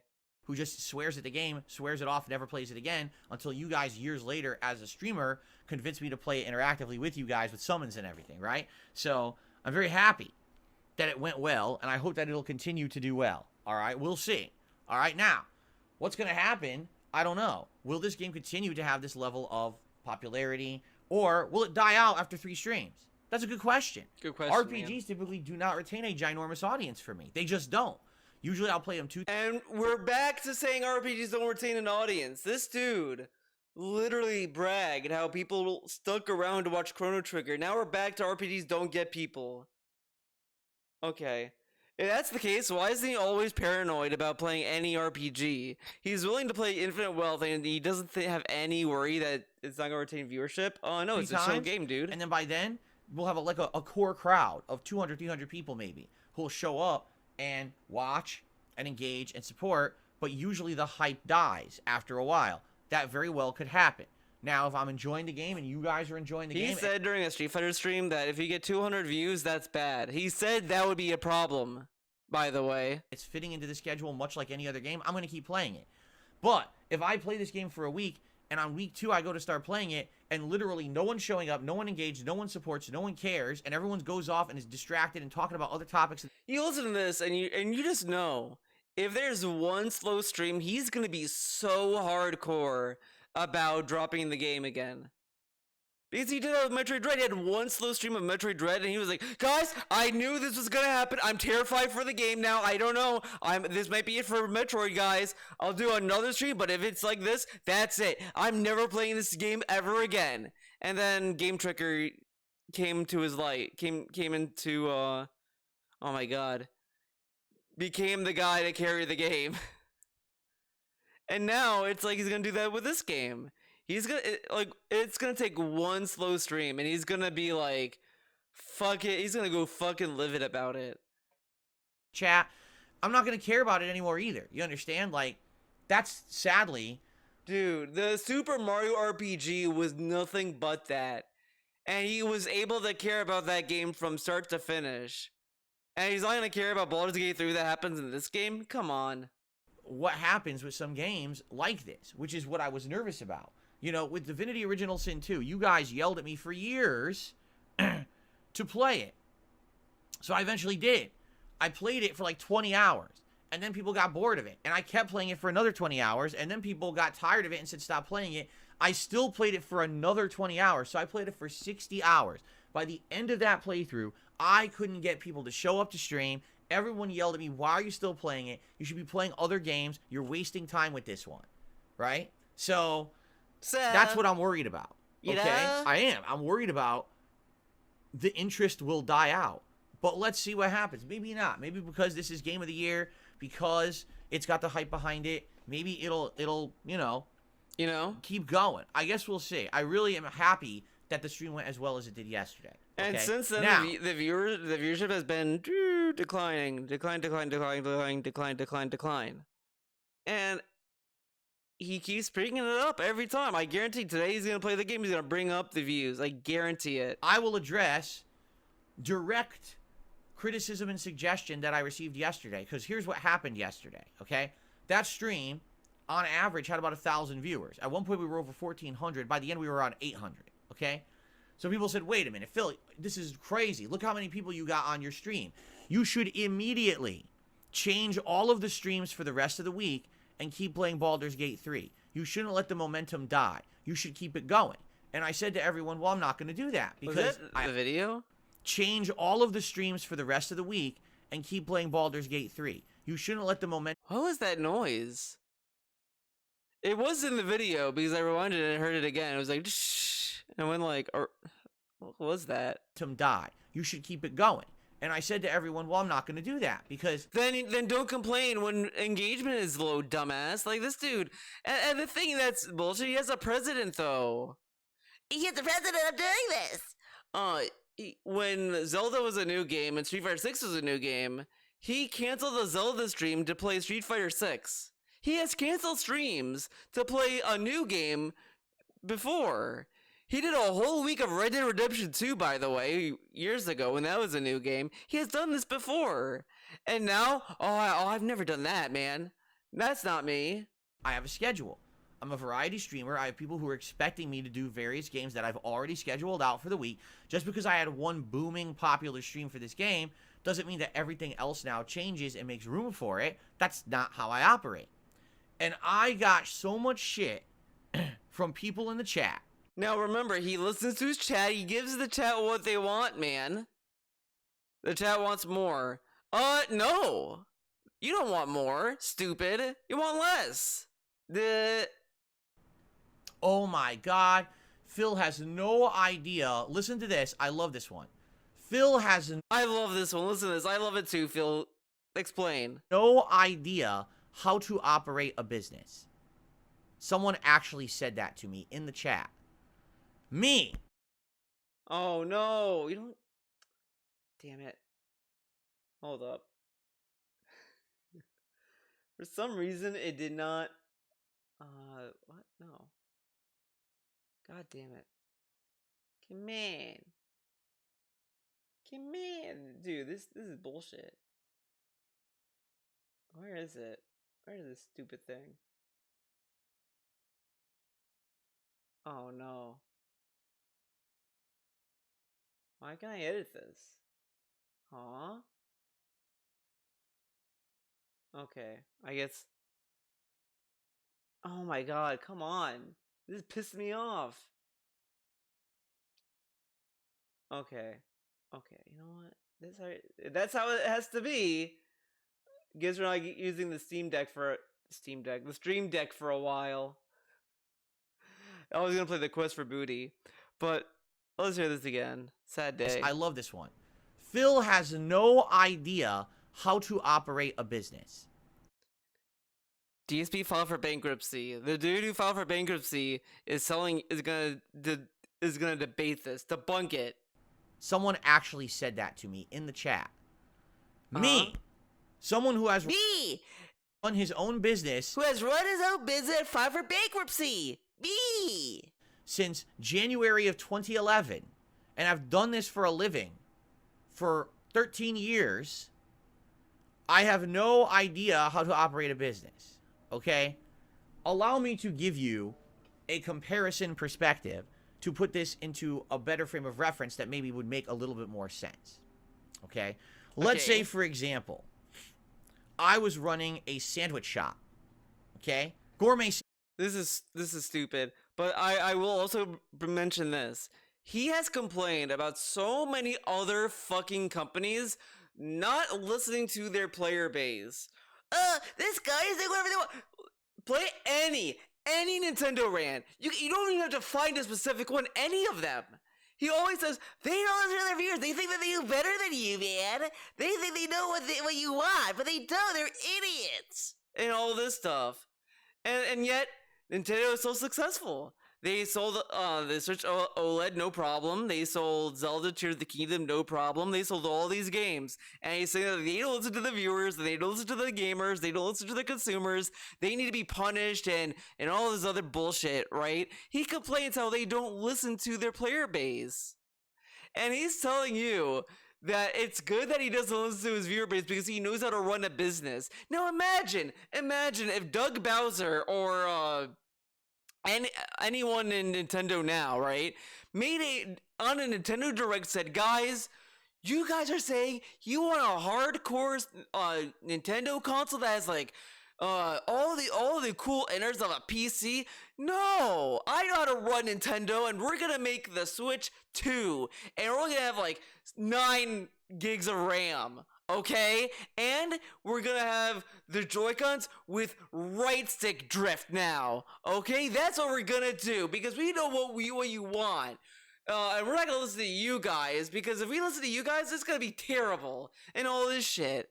And then DSP's gonna go on his little DSPN news segment and be like, Nintendo, be that dolphin, and they don't listen to you. Yes, you. I can't believe this. And he's gonna rant and cry and like throw the Switch into the trash can again.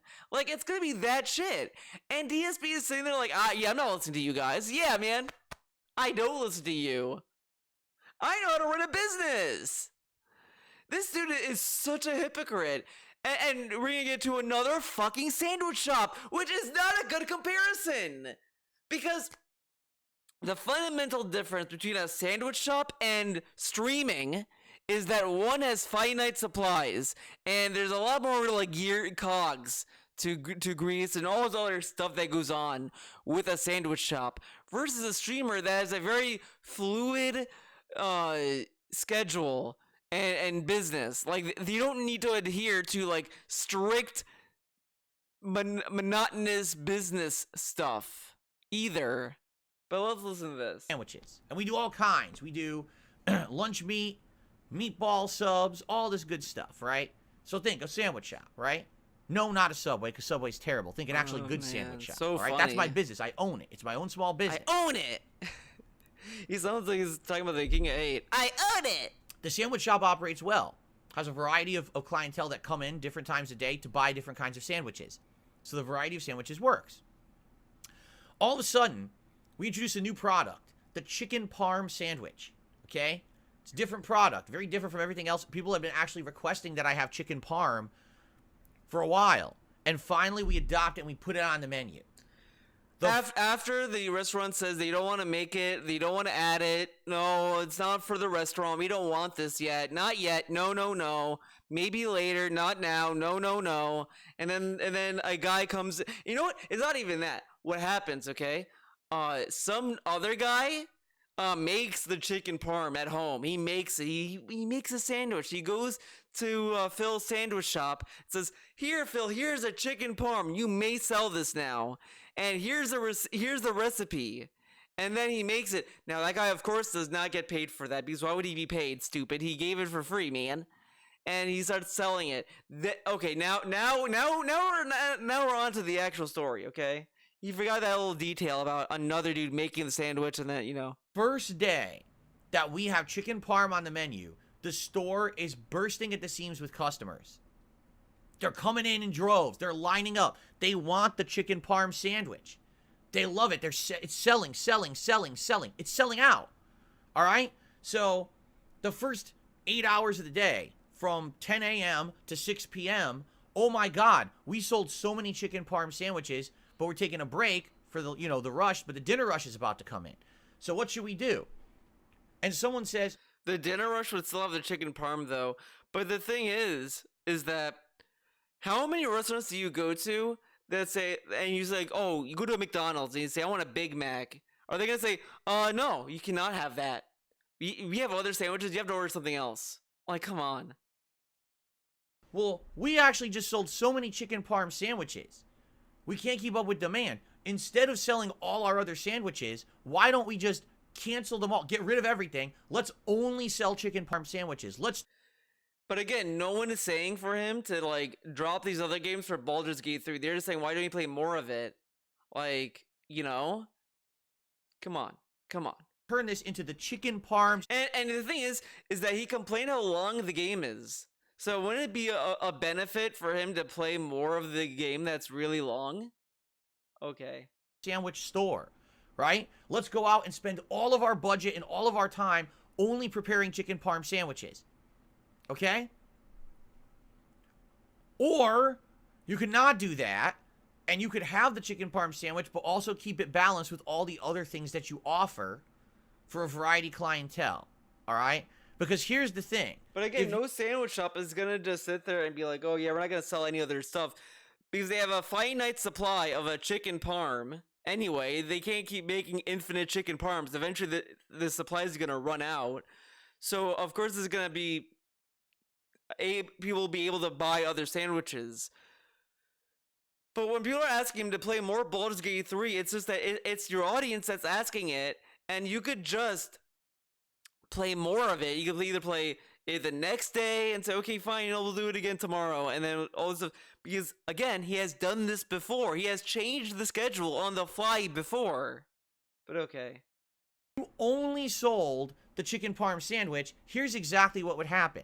That sandwich would continue to be popular for probably another day or two until everyone had a taste of the chicken parm. And then it wouldn't be as popular anymore. You know what he thinks is that he's dripping the attention and stretching it out like it's a thing. Like sometimes you want to like ration your food so you don't have to keep going to the supermarket and buy more food and all this stuff. You may want to stretch a meal out so like you can kind of save money, man. That's how he's like acting with the attention, but it's not really the same because people will just lose interest if you're taking forever to play a game or whatever. I mean, like, but that's if you want like the huge audience. If you want your core audience, then they'll stick around, I guess. Whatever. It would actually die out after a day or two, maybe 3-4 days, right? But what happened is because all you did was sell chicken parm sandwiches, you didn't sell anything else. You don't have the ingredients. Your other customers were coming in and saying, well, I want a meatball sub. We don't have that. Well, I would like my cold cut combo. We don't have that. What about a Philly cheesesteak? We don't have that anymore. What store does that, though? Like, McDonald's introduces a new burger. Do they just tell you to not buy any other burger or whatever? Like, this doesn't make sense. They have chicken parm. Well, screw this. I'm never coming back. Hilarious joke. Like, this is teacher-style comedy. And so what would happen is all of your customer base who regularly come and support you. But the flip side can have that effect too, because again, he's saying this as to a reason why he doesn't want to just play Baldur's Gate 3. But if a customer comes and says, I want this, and they tell you, no, order something else. We're a variety sandwich shop. We refuse to make the same sandwich again. So it's not the chicken parm day, okay? It's a meatball day. So either order meatball or get the fuck out. Like, yeah, then they're gonna get the fuck out. If they can't get what they want, they'll go somewhere else. It's the same regardless. And you can argue, well, all he has to really say, honestly, is that if he's not doing this for business reasons or whatever, and he's just playing for fun, then he can say, look, I just didn't want to play it every day. I just want to play other games. And that's fine.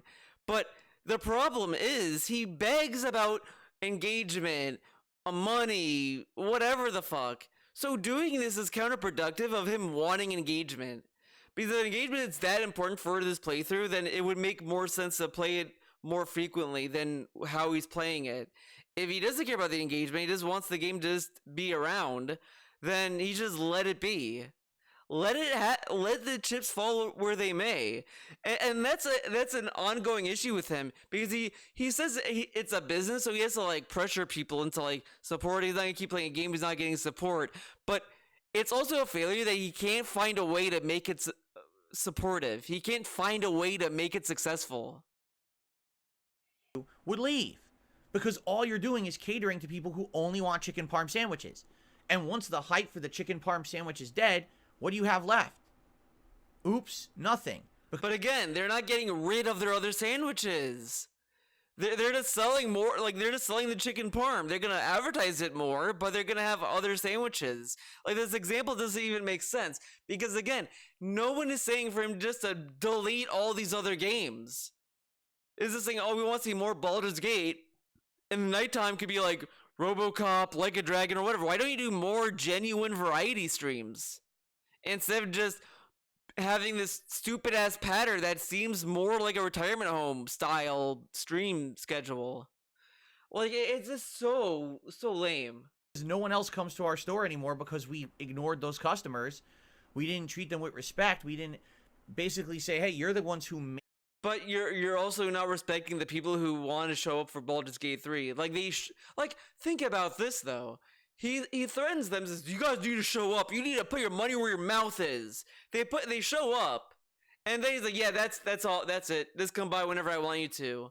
That's respectful to tell these people that showed up, and then you're telling them to just only show up when he wants you to? Like, that's not really respectful either. Man. made us who we are. You're the ones who allowed me to have a successful business before the chicken parn came along, right? It wouldn't make sense at all. That's called good business. Good business means to understand when you see a trend, yes, you jump on the trend and you take advantage of it, but you don't completely change everything you're doing to take advantage of a short-term trend. There's a difference. So then, why did you wait until the Video Game Awards to play Baldur's Gate 3 then?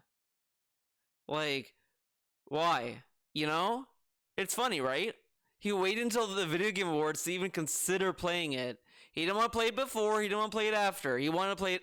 Well, no, he did play it after, oops. But, you know what I mean. Like, he wouldn't play it in February or anything. Like, he wouldn't. It was going to get Tales of Arise, which was a good game, and he just didn't want to play it because he was too busy, dude. Like Octopath Traveler.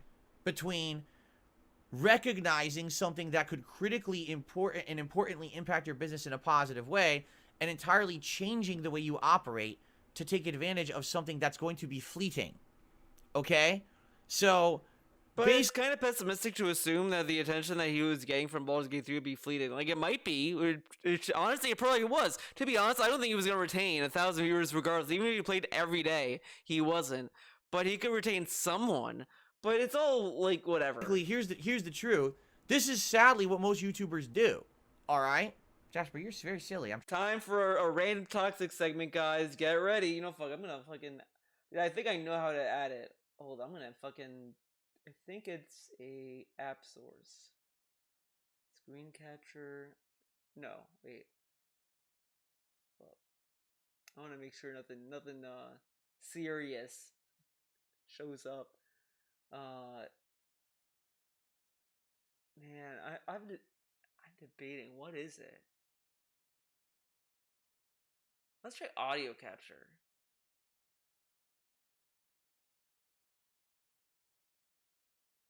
Application audio capture. Ooh, this is getting interesting now. Stream Deck, yes. Ah, yes. Okay, we're gonna try something. Quest for booty. It works! Sweet. Probably have to lower it though, because it's gonna be loud as fuck. So sorry. Wow, man. Can you believe it? Can you believe OBS now works this well on Mac? Before it was like I had to do tiny workarounds, and now it works. Wow. I'm trying to tell a point and you're standing on my lap. It's very hard to make a point when you're standing on me. I did forget what sound thing I wanted, but whatever. He's purring. He's purring! So, here's the thing. Here's how all the YouTubers operate out there, okay? Oh, there's a hot new game. It's the new viral game. It's the new Fall Guys. It's the new Among Us. It's the new Pizza Tower. Okay, let's go How back. all the YouTubers operate out there, okay? Oh, there's a hot new game. It's the new viral game. It's the new Fall Guys. It's the new Among Us. It's the new Pizza Tower. It's the new whatever it is. Yeah, but they want to try it out. They hear so much about it, so they want to try it out. I fucking hate, though, every time he does this rant, I get more mad about it, because it really is just complaining that people want to try these other games, and he acts as if it's such a bad thing. It's so bad that people played Among Us, or Fall Guys, or whatever. He played Fall Guys! You know what? He's shitting on Fall Guys. He played it! He fucking played it for so long! And he's saying that, oh, these meme streamers do this. He does that too. This fucker is so petty and toxic. Why does he care what other people stream? Why is it a big deal that someone streamed Among Us or Fall Guys? Oh, Pizza Tower. Whoa. Oh, we'll play it exclusively for a week or two. And then, oh, the hype's done, drop it. They move on. And the thing that's also wild, those games don't have like finite endings. It's not like, oh, you need to beat the game to finish it. It's like, oh, you just play with your friends or whatever, then you move on. Because maybe they don't want to keep playing the same fucking thing, DSP.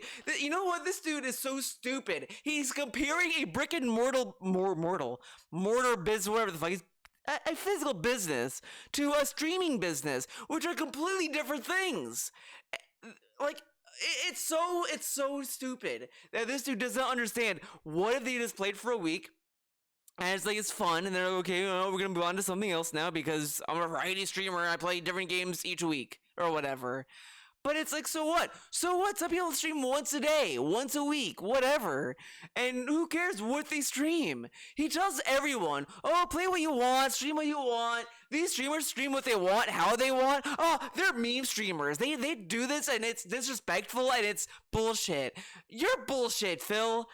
His content is just nothing but nonsense, and then he disrespects his audience by saying that he knows better than them. This is literally him telling his audience he knows better than them. Literally. And he hates Nintendo, YouTube, EA, Activision, all these other businesses for acting this way when he acts that way. And that's what they do. Like, that's the formula they follow. So what? They don't actually care about the content. This dude gets so mad when people are like, oh, his content's not meaningful. Well, how is his content meaningful? But this fucker is sitting there saying, oh, they don't do this, they don't respect you, inferring all this bullshit out of what? How did he come to this conclusion? But if someone said this about him, they're basing this off of speculation and hater stuff. This is him doing the same fucking shit, if not worse. Because at least I'm watching the content. Did he watch these other streamers do this kind of stuff? No. Like, I think back to this LTG clip, and I kind of, and it sits in my head run free sometimes. There's a Twitter user and also a Twitch streamer who goes by Fidel, and you know, like, whatever. I kind of find some of his posts funny, whatever. But there was a video LTG reacted to it, and he brought up a good point that all this dude does is just make a video and just kind of yell into the camera, and that's it. And it's like, yeah, this is kind of like nonsense content, whatever, and that's it. I didn't sit there and think, oh, this guy's a piece of shit. It was just, yeah, this is like kind of nonsense. But this dude, but at least LTG, watched a video to make a point and showed his point. DSP is just making points with no examples except the games they play, which is the dumbest example. Like, it's so stupid. And he's saying that what they're doing is not respectful? How does he know that? How does he know that they don't respect their audience? What's the proof that they make money and then they stream this and they move on to something else? This dude plays a game on one day, the next day there's another game, the next day is another game. If we're using this fucking logic, then he's also disrespecting his audience because he's changing his games every day. He's not sticking to the game that the audience wants. This is so stupid.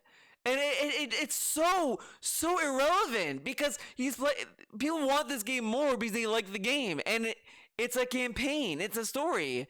And if they lose interest the next week after you played it for a whole week, then you can like reduce the attention maybe. Maybe you all play once every so often or whatever the fuck. But no, of course not. Why would he do that? This dude's an idiot. And he has to bring down others to make a point. You know, this dude says, oh, I don't bring down other people when I do this and that. This is him bringing others down. He's bringing other people down to explain to you why he doesn't want to do this every day. Literally, he's bringing others down. But he's not negative, guys. He's not toxic. They're putting out. They don't care about the viewership.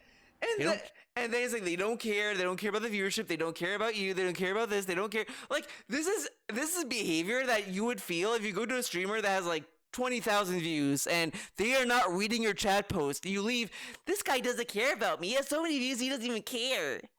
But it's like, dude, there's 20,000 people, dude. Like, shut up. Care about putting out a good playthrough. Or How does he know that? How does he know these are not good playthroughs? Dude, how do you know this? How do you know their business model?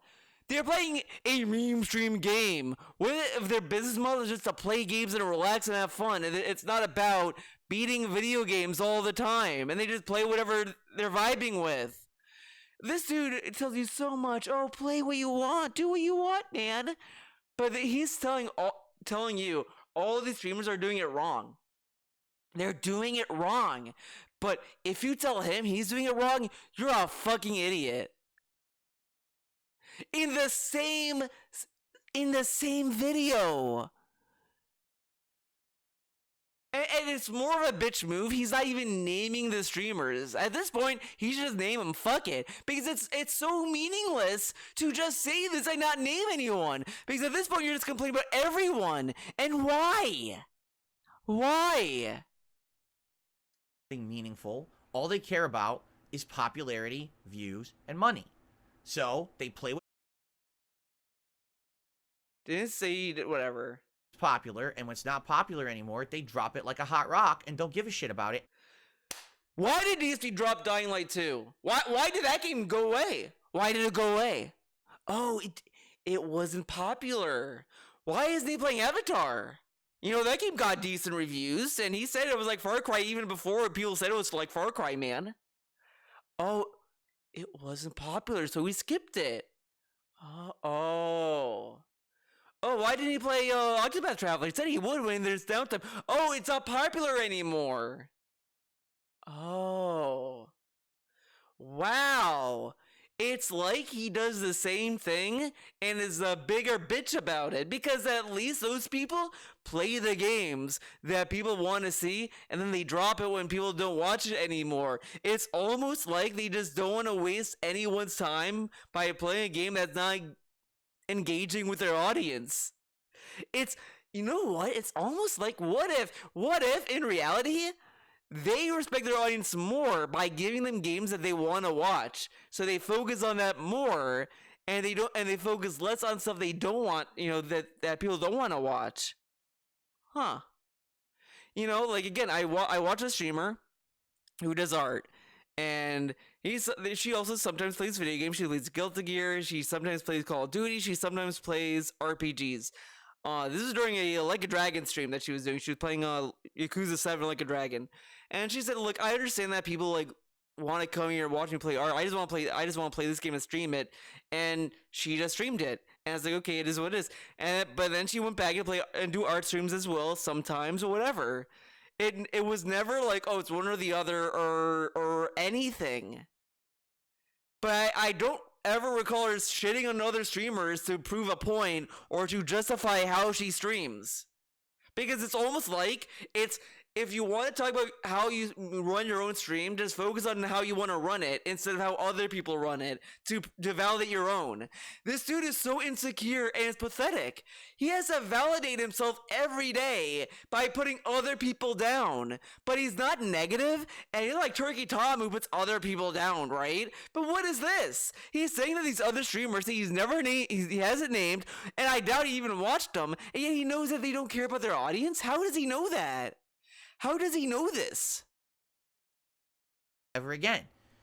That is very, very bad behavior. And sadly, what has happened is that How is it bad all behavior? of you out there, and I'm sorry. How is it bad behavior? They're just playing a video game. And then they're deciding, I don't want to play this game anymore. Fuck you. Like, I think it's bad behavior to go on a stream and just sit there and just keep talking about how we haven't hit the tier 1 tip goal. And, oh, we need this amount. We need to maintain this amount. We need this. We need that. Guys, you need to submit Christmas videos. You need to do this. You need to do that. I think having this kind of like nonsense is more bad behavior than fucking, oh, I'm gonna play Pizza Tower today. Okay, I don't want to play this game anymore. It's a fucking video game. And it costs people zero cost to do that. the streamer isn't asking people to buy the games for them. Like, this dude is such a piece of shit. And he acts as if this is good behavior to shit on other people.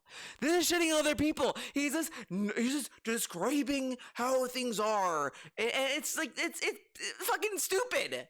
Because I can say the same about what I'm doing. Would that make my video valid to him? Like, this dude, and you know, I was watching Tevin react to the LTG drama, and DSP said, don't cast stones if you have glass houses or whatever the fuck. That's what this is. He's casting stones when he has a glass house, man. This is true. All of you out there have basically been desensitized. You think that this is okay. Oh my god, desensitized. My god. People have been desensitized by his garbage. Like, again, literally, only so far the trolls have noticed it, man. But if you just watch his content over the years, you start to see bad behavior is just ongoing. More and more. He's getting away with a lot of shit that he wouldn't get away with years ago. And I said this back when he was doing the vest streak, that the thing he loved the most about the vest streak stuff is that it allowed him to beg for money without directly begging for it. Because he could just say, guys, you haven't hit the goal in like days. Guys, where are the glasses and all this stuff? And now more and more, he's just been talking about bills and days off and all this other stuff as if it's nothing. Like, think about this. And he's acting as if, oh, we're desensitized by these other streamers. What about you? What about you, Phil? It's not. Just because it's what the common YouTuber does, doesn't make it right, doesn't make it valid. These people are disrespecting you. These people don't care about you. They don't care about what you're watching or that you're enjoying. Imagine if people said that about DSP. If people told DSP fans, DSP doesn't care about you and all this stuff, how would DSP react to this? Again, how is this positive? What is the point? What is the actual point, right? To bring up other streamers in this, because what he's arguing is that he doesn't want to play Baldur's Gate 3 every day. He doesn't want to do that. He wants to split up his content so there's different game playing each day. So if that's the argument, then why does he need to bring up these other streamers that play whatever? What's the value there? All it does is bring them down and make them look more negative for no real reason. Like, what's he trying to accomplish with this? To make people just be more aware to go to watch him instead? But why? I thought it's okay to watch whatever we want. Why can't these things exist in the same kind of field, you know? Like, it's really stupid, and it's really aggravating because it really just it lacks respect for his colleagues, right? But it also just belittles the whole point of streaming. Streaming is a very open thing. Anyone can stream. Anyone with a computer can stream. So why should we categorize streams and say this stream is bad, that stream it doesn't respect you? But what if that's what they want to do? Like, it's really small-minded to act this way, and it shows how little of a thinker DSP is. He's not a big-brain thinker about anything. He has no forward thinking. He has no creative thought in anything. And it pisses me off more and more that this dude thinks he's such a creative guy when he has not invented anything for his own fucking stream. Everything he's done is from other streamers. What they put out, all they care about is that it has that viral popularity to make that money for a few days, and then they move on to the next. How many people jumped on Baldur's Gate 3, played it for a week or two, and then never played it again?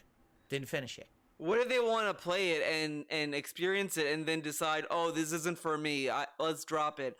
Why is that such a bad thing? What if they just want to try it out? Like, you know, and this dude literally made the point early in the same video where, oh, I tried this game and this and that, right? But what if they just said, Baldur's Gate 3 sucks, man, I'm not playing the game's stupid, and they never played it, and they don't know if it's good or not. He did that with Minecraft! And then he's like, yeah, it was really stupid of me to not give it a try and play it. These people played Baldur's Gate 3, tried it to see what the hubbub is about, and then decided it's not for them. And that's disrespectful? They want to try the game. People do that. And you know what? It's so funny. It's so funny that this dude says this. Because when a game comes out, he doesn't want to try because he doesn't want to spend the money. He's afraid if he spends money, he's going to waste it on a dud. On a dud. But these other streamers that waste money on a game that they may or may not like, oh, they don't respect it because they dropped the game. But at least they bought the game themselves and tried it. And this dude is like, yeah, people should try games and this and that. They tried it. Oh, these people are stupid. Like, what the fuck are you then, Phil? What are you talking about? Then why go back to Dying Light 2 then, dumbass? Did you expect people playing Dying Light 2 for a few weeks and dropping that game? He dropped the game. He played We Happy Few a while, dropped it. Did you expect them? No, apparently not. Like, come on. He had Avatar on his schedule for a week. Didn't even buy the game, didn't even play the game. Is that respecting people for that game? No, because he didn't play it at all. I bet a bunch. Because all the hype behind it, right? And right now, probably the same thing will happen. A bunch of people, will be buying Baldur's Gate. And the thing that's so funny with this at all, this is driving me crazy. I'm going Joker mode. This dude literally said, put your money where your mouth is. Come to the streams when I play Baldur's Gate 3. Show up and engage. And if it doesn't get engaged, he'll drop the game. He literally said that. He said he would drop the game if there's no attention. This is the same shit that they're doing, and he's saying that's bad, but when he does it, that's how business is. But he got the game from someone else bought the game for him. They're listening with their own money. This segment is making me more mad. It's so infuriating that this dude says this and no one is dumbass dent chat is calling this out because they're so fucking stupid. And if they do call it out, to be fair, he's got to fucking argue in circles with them. No, I didn't say that. I mean this. I mean that. Because this dude's such a piece of shit. Every time someone calls him out, he just argues in a circle to the point where it's not even worthwhile. He argues in a circle enough times to make you exhausted to give up. Because this dude is a piece of shit. It's a mental abuse tactic, I guarantee. Because he will just keep arguing and just saying shit and just putting words in your mouth, changing the narrative constantly until you just say, fuck it, I give up. So or he'll just ban you. There's no real point. But his chat is so stupid. They just don't get it. And this dude's an idiot. This dude is such a piece of shit. And he says all this stuff with no irony, no self-awareness about how dumb this makes him look. Because he said the same shit, but when other people do it, oh well, they're awful people. They're bad. They're a bad streamer. Meanwhile, this dude openly says he'll drop the game if an engagement goes down. If no one's talking about the game, he'll drop the game. Isn't that dropping the game when the popularity dies down, Phil? What? So why is that different? Oh, it's business, but when they do it for their business, that's wrong.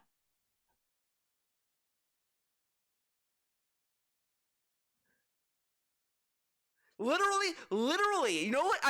This is another thing that literally goes by without you blinking an eye. It's a statement because I'm harping on it because the double standard is in the same fucking video and it's so wild that this dude just says this in genuine seriousness and doesn't think what it means for him. Just because he plays it every other day, it makes it different? Shut up. This guy is so stupid. Fuck this guy. Because at one game of the year, they'll play it for a little bit and then they'll drop it again. You know what I'm saying? So this is why I'm different from other content creators. The fact that... No, you're not. He isn't. No, he's not. He's not. maybe the difference is that he's more a piece of shit and scummy. He's more slimy than the average streamer. Because again, if you go to these fucking titty streamers, like the little one that paved way for artistic nudity, at least she knows what she was doing, right? Like, you know why people were giving her money. She knows why she's getting money. It's the most honest stream on the platform. DSP will just fucking say whatever to get your money, and he doesn't believe it. She knows what she was doing. She knows why she's getting money. Okay, so there you go. I'm here for 15 years, and I'm still successful, despite the fact I'm not a virally popular YouTuber. I don't want to be. I don't want to follow the trend that everyone else does, that you jump on the popular game, you play it for a week, then you drop it like a hot rock. I don't want to do that. I want to make meaningful content for you. I want it that when you What is meaningful? come to DSP Gaming, you know that if I started a game that I like, I'm finishing it. You can... He liked Dying Light 2, I believe, and he never went back to it. He liked Disgaea 5, never went back to it. He liked what else did he like? He liked a lot of games he never went back to, by the way. casually watch it from start to finish at your own leisure. And then, if you enjoy the playthrough, hopefully you would support the channel, right? As opposed to, oh, look, he's playing the same game as everyone else, and so let me just watch it for a couple days, but then know that he's never going to go back to it. But if you play it for a week, right? Correct? And then you play it for another week, like, what? How would they make that determination by you playing the game for a week? So would they just decide, oh, it's a week, so he's gonna drop it, right? And then he plays it again. Like what are you talking about? And what, like this is so stupid. I just can't take it. Because that's the kind of YouTuber he is, right? That's fleeting popularity. That doesn't mean... But how does that make sense? People are just saying play the game more. Where did that part come from? Where did they say drop the game after a week, Phil? They just said play it more. Like, that has nothing to do with what's being asked. No, what is the point? What are you talking about? Oh my god. anything. You know what that means? That's completely worthless content. That content can be watched for a week or two, and then it's not... You could say that about any content ever made. Fundamentally, if you watch a movie once, you don't really need to watch it again because you know the story. I've watched Ava multiple times at this point. And yet, here I am, my yearly tradition of watching Ava again. This dude does the same shit every year. No playthrough has standing power. It just, if you like it, you'll just keep watching it, whatever. This dude needs to shut up. pertinent anymore because they didn't finish the game, because they didn't try to make something meaningful for their audience. They don't even care about their audience. What if the game isn't the meaningful part? What if it's the commentary that's being said is the meaningful part?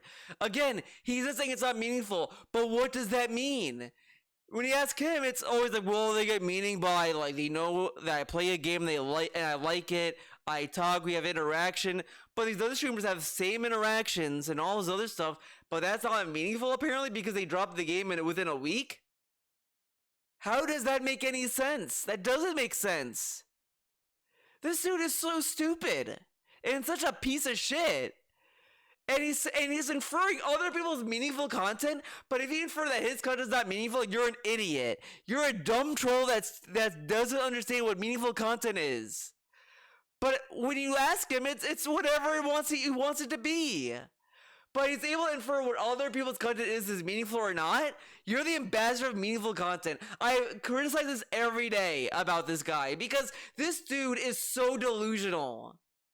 It's baffling to me that he never has a firm grasp of his own fucking content, and he has the gall to talk about other people's content without any understanding of the fucking craft. Like, this dude is such a fake ass streamer. It's just so scummy because it's so obvious he just wants to do this to just get the paycheck, literally for doing nothing. I don't know why. I don't know why I get so worked up more and more by doing these fucking videos.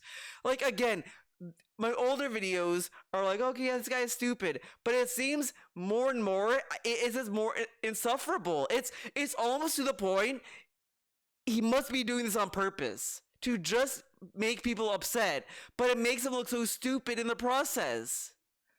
And they have like a bystander that would watch this and think he's fucking crazy.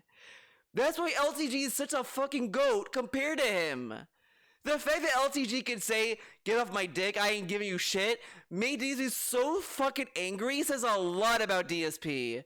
Literally. Like, you can watch it and it's evergreen. Because it's so insane how much this dude is so far up his ass. And I have not even gotten to the Neil Druckmann rant. And I'm opening this video because that's going to be a whole other video because I do the Neil Druckmann right here. It's going to be a 10-hour video. Probably 4 hours. So I'm not going to do it. But I'm definitely going to cover that video because this dude is far more up his own ass than what Neil is. Like, this dude is such a piece of shit. He's telling other people that their content's not meaningful at this point. Like, fuck you. They could give two shits who's on their stream. What they care about is this. That's not what I'm here for. That's never what I've been here for. How does he know they're in it for the money? Oh, because they make a lot of money? That must be, like, what kind of proof is that? That's like me saying you're into dildos because the thing behind you looks like a dildo. It's the day I started making YouTube videos. I never intended to make $1 making YouTube content. No, wrong. The face reveal video, he literally said he wanted to make it his job. Because if that's the case, why did he stop searching for jobs? Why did he stop applying? Why did he give up so easily? I wanted to make content that was funny, that was meaningful, insightful, honest. So, back then he said he didn't take it seriously and he fucked around, right? He fucked around. Now he's saying he wanted to make meaningful content back then. But he also says he makes meaningful content now. Back then he was fucking around. Keep your fucking... If you're gonna spew bullshit, at least keep it straight. Like, come on. Imagine this dude was like a criminal, and then the cops pull him over, and they interrogate him. It would be so funny. I would want to see that interrogation tape. Sir, why did you find blue meth in your house? No, it's not blue meth. I brought these other homeowners that have this fucking weird bullshit. Like, my old homeowners had license plates in the closet, man. You would love to see it, man.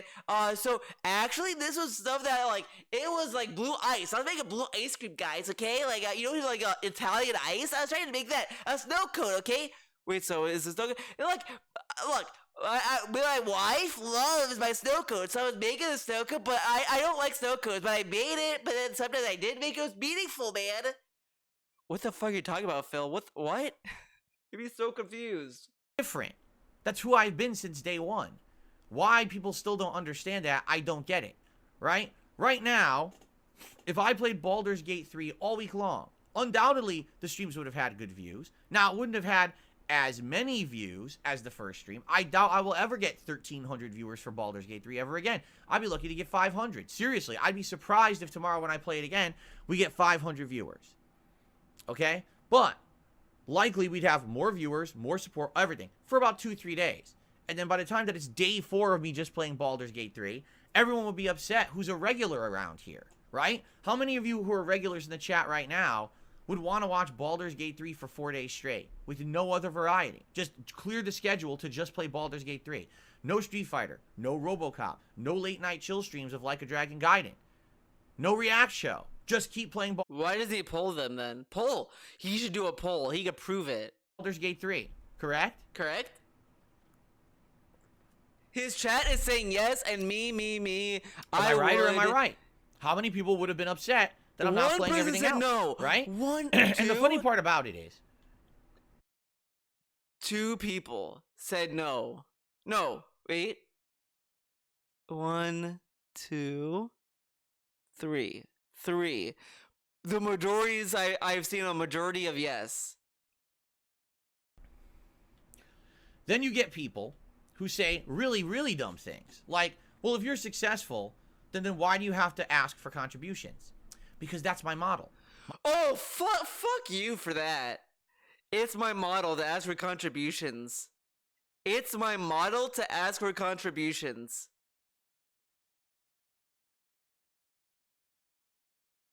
What a model! That's not a model! Homeless people do that! They invented the fucking thing, man! Like, what kind of model is that? But these other streamers that do this other stuff, that's, meme streamers, man. What if that's their model to make money? Oh, but that's wrong, though. Apparently that's bad and evil and stupid and awful.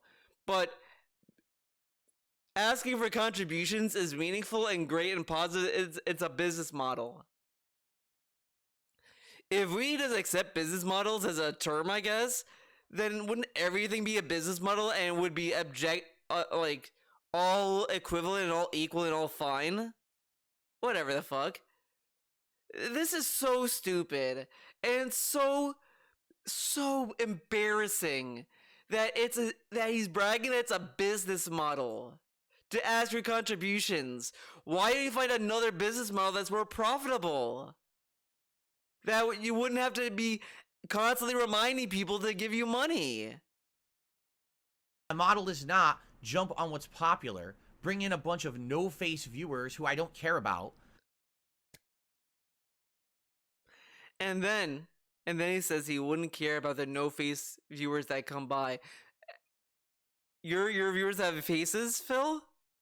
Lights for Soul has a face to you? I mean, I guess he does. He's a very stupid person. I get it. Cracker Jacks? I mean, Kirk is a very, vocal person that everyone knows, right? But this dude is acting as if, he doesn't want new viewers. But he does stuff, he wants engagement. Then why do you want engagement so bad? Why do you want people to like your videos, comment on your videos, and engage with the content then, Phil, if you don't want to expand your business? If the business model is just to get contributions, then why do you want people to engage other ways? Why do they need to like your videos? Why do they need to comment on your videos?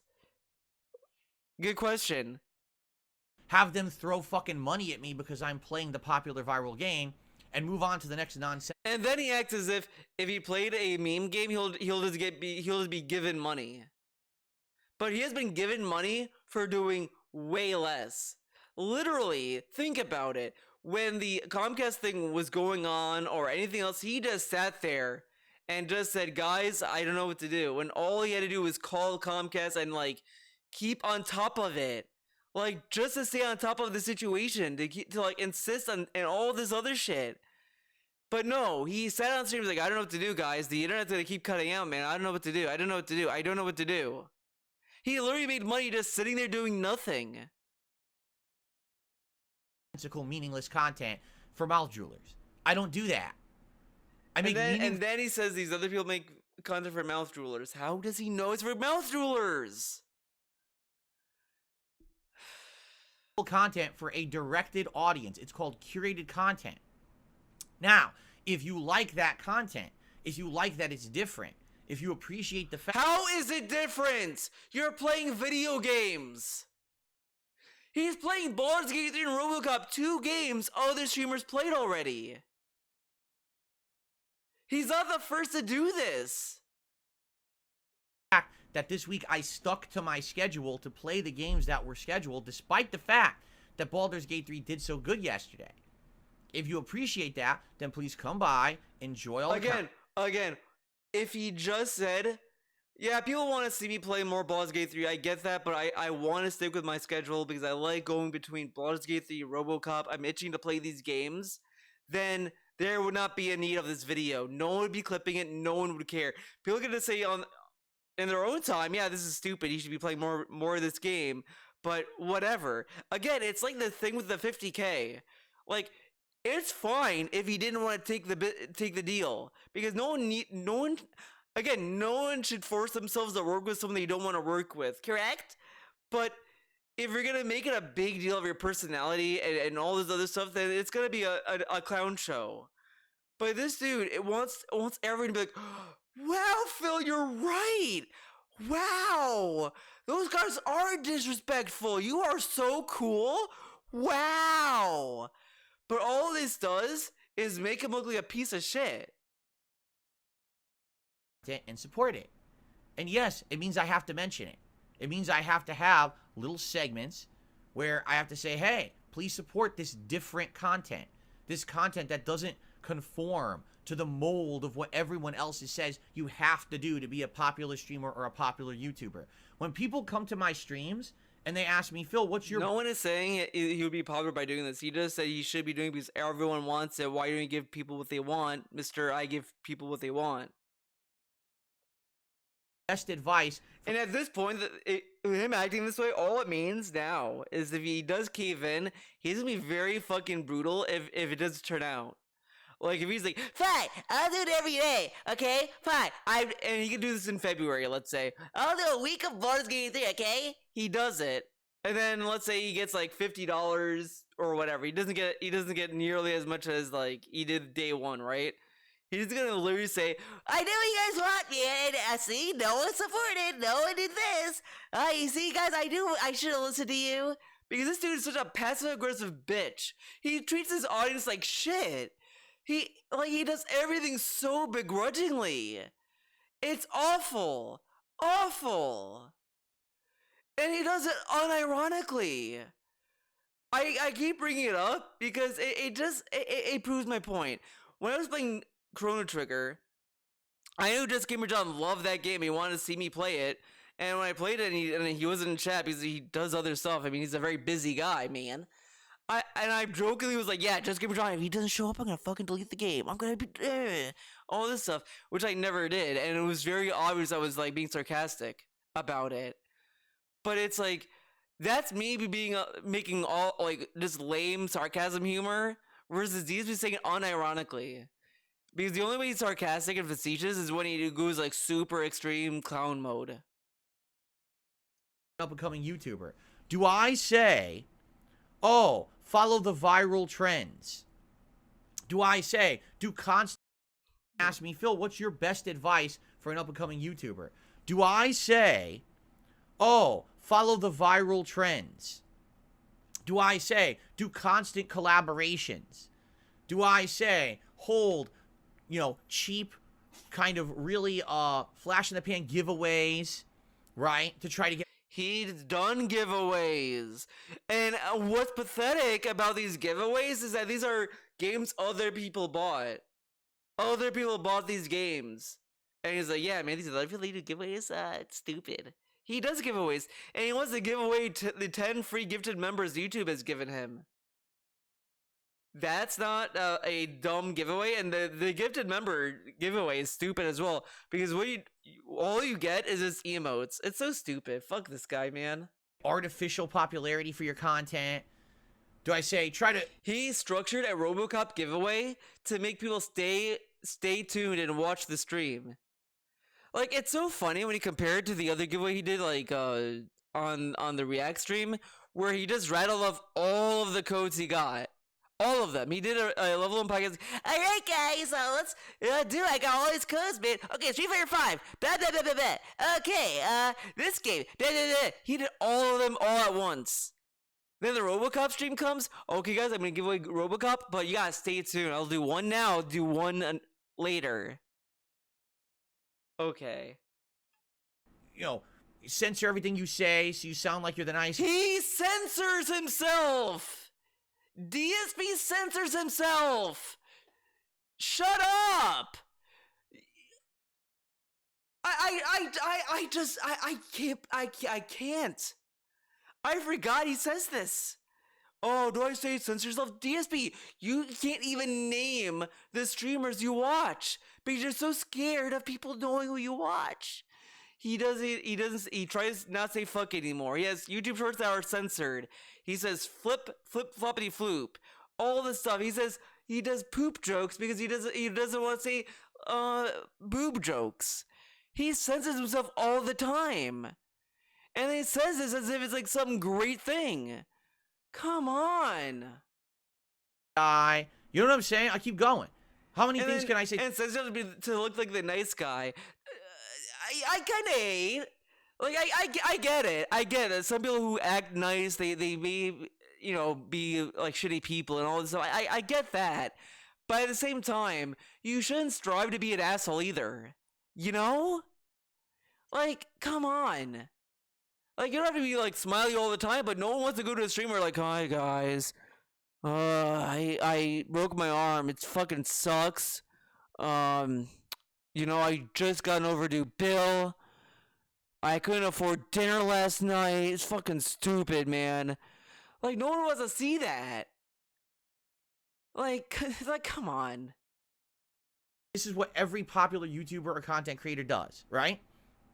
How many of those things do I do? 0. Goose egg. Goose egg, but I lied to protect my family. Why doesn't he tell us, like, he said he had to make these appointments, he did stuff he can't tell us, even though, like, he could tell us and it wouldn't mean anything. Like, it's shit like that. And he's like, I can't tell you, man. Like, come on. 0. I strive to be different because I feel like my style is better. And I should. When you are someone who has your... Again, if you feel your shit is better, again, and you know what's really fucking funny about this? He says that, oh, I'm not like I was back in the day where I thought my shit didn't stink and all this stuff, blah, blah, blah, blah, blah. And now he's telling us he doesn't think his shit stinks. I mean, you could be confident in what you put out and like what you do and all this stuff, and that's fine because he feels that way. But then he has these little segments where he's like, "Oh, I don't think I'm doing anything great, man. It's like a stupid video, man. I'm surprised they're sticking around, man." But now he's like, "Yeah, man, I think I put out good content." Okay, but then why do you have to put down others for that?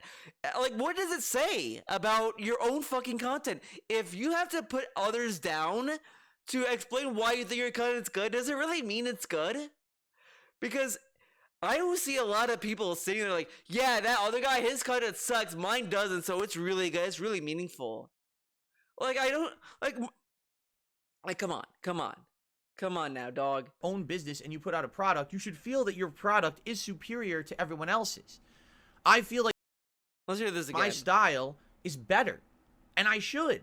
When you are someone who has your own business and you put out a product, you should feel that your product is superior to everyone else's.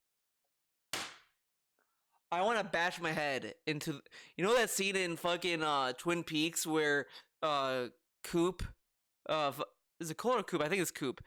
Bashes his head because he has the bad guy in his head or whatever the fuck. Bashes his head against the mirror. That's what I want to do. Because this dude has mocked so many businesses for thinking this way. Oh, Nintendo thinks their shit doesn't stink. Oh, they think that they're the best. It's a cultural thing the fucking Japanese invented. They do this. Oh, YouTube think they know better than you. What a piece of shit, man. But now he's saying that you should feel entitled to think that you're better than other people. Isn't that behavior you think is bad and awful and evil? I hate this video more than I thought I would. There's so much hypocrisy in it, and he just says it casually, without understanding that he has fought against this for his entire life, and now he's embracing it out of the blue because he always felt this way. This dude is so fake. He's so fake. I can't take it anymore. This dude, man. I can't believe this, man. I feel like those who come and hang out at my streams and give it a true chance and enjoy the content for what it is, like it a lot more than someone who just... I swear, I need to get stoned to do these videos now. Because I thought when I was stoned, I'd be more annoyed. Because I remember one time I watched a DSP stream fucking stoned, and I was like telling him to shut the fuck up. I was getting fucking annoyed. Maybe now I need to try again. I need to try to get stoned again to watch this guy, because I'm like losing my mind, because again, he demands you to listen to him. Oh, listen to me, I listen to him, and it just makes me more mad, because this dude is so fake. Goes and watches a popular streamer for a minute. Oh wow, look at this, he's playing fucking Among Us. Wow, ha ha ha ha, and then they move on. People who come here have retention. They come back because they like. They don't. They don't have retention. His viewers have been on decline for years, man. He used to get like 500 to 600 on day one streams. Now he struggles to even get that. Content because it's different. When you come and hang out on a stream with me, it's not about Phil's playing a game. It's about Phil's hanging out with the audience, right? So how does he know that these other streamers that play a game for a week and drop it, they're just not hanging out with their audience? What if they just don't care about the game and they just hang out and, okay, we're gonna move on to something else, whatever. Like, if it's not about the game with him, then why can't he do that, right? Like, this is so stupid. It all benefits him because he just wants to word in a way that he can't be at fault. But he is at fault because he's shitting on other people for doing stuff he's doing. Because this defense he has, anyone can have. These meme streamers he's shitting on so much can say the same thing he is saying right now. And I guarantee he would not accept that excuse. He would say it's the excuse and they're full of shit. This dude is made of shit. Fuck this guy, man. There's some exceptions. When I'm playing multiplayer games, that's not There's some exceptions. Oh man. possible. But for the He used multiplayer games and his examples like Fall Guys and Among Us. Oh. most part, when I'm doing a narrative-based game, a game like tonight, when I'm playing a game like a Dragon Gaiden, that stream's a late-night chill stream. It's mostly about interaction with us, right? And really, the game takes a back seat. Bruh, this dude has complained how this game doesn't get retention. That's why it's a night stream and it's a chill stream because of that. I hate this dude so much. So much. Like, I've never seen anyone actively work this hard to make me hate someone. Like, honestly, there are people who I just dislike and I get annoyed with and all this and all that shit, and I can move on. But this dude, when bad shit happens to him, I just applaud. Like that Comcast guy, he should get a raise. It's fucked up, sure, I agree. And all of a sudden, it shouldn't happen to anyone. But DSP deserved it. I've said this before. This dude deserves nonsense in his life. He deserves false copyright strikes every month. He deserves it because this dude is such a piece of shit. No one else deserves it except for him. It's like that system of abusing copyright exists just for DSP. Just for him. Just for him. Those big-time people can't do that. Because what they've done is they created a formula where they only play insanely popular stuff to make money, and they have absolutely no meaning to the content they do. How does he know this? But he doesn't care about the big guys, dude. It's just ha ha ha, quick laugh, quick jab. Means nothing. You will never watch that content a month, 2 months, 10 months from now because it means nothing. It was only pertinent to the moment when that game was a virally popular game. But they're a streamer. Obviously they want people to go to the stream and not go to the VOD. Does he see, this is the fucking stupidity of DSP's content. People always keep VODs of their stuff because they want people to, hey, if you missed it, you can always watch it, whatever. But at the end of the day, they want you to go to their stream. DSP is a streamer, yet he wants you to watch the stream, then also watch the on-demand video at the same time. That's why he tells you to leave a comment. Why tell the stream audience to go watch the video again and leave a comment? But he's an interactive streamer, yet he wants them to engage with the on-demand videos. Again, he wants you to do everything. Watch videos, super chat, member, gift member, tip. All this stuff all together, all at once. I can play Baldur's Gate 3 now. I can play it next month. I can play it in 5 years, and the playthrough will be just as pertinent as good. As opposed to... Okay then, Phil. Then why, dare I ask, I'm afraid to ask, were you so gung-ho, urgent, stressing how you need people to show up to your streams and engage if it doesn't matter? Like, I want people to, like, remember this, and then when Baldur's Gate 3 becomes a night stream, because it's gonna become a night stream, and it doesn't do well at all, and he starts, like, complaining about it, I want people to give him this. Phil, I thought you care about the meaningful. I thought this stream was very meaningful. Why are you saying it wasn't meaningful, Phil, and all this shit? Why do you care about engagement so much? Or whatever. Like, whatever makes sense. Because I know this guy is gonna fucking cry about support and engagement once it becomes a nice stream, because this dude's a piece of shit. And he has not surprised me at all. One of those people playing it, and it's only pertinent when the game's hot and new, and then no one cares anymore. Do you see the difference? But a lot of people don't get that, or they simply put, don't want to admit it, because then that would mean that I'm actually doing something right. And let's face it, the internet doesn't want... What have you done right? What have you done right? Nothing. I cannot think of anything you've done right. He gets troll tips that will get charged back, right? Doesn't refund them. Doesn't add the amount to the tips total, but he'll keep them anyway. So if he wins the chargeback, he gets free money.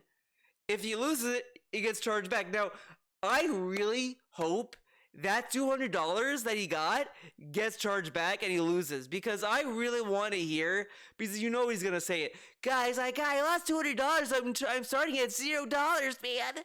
I'm starting at negative 200.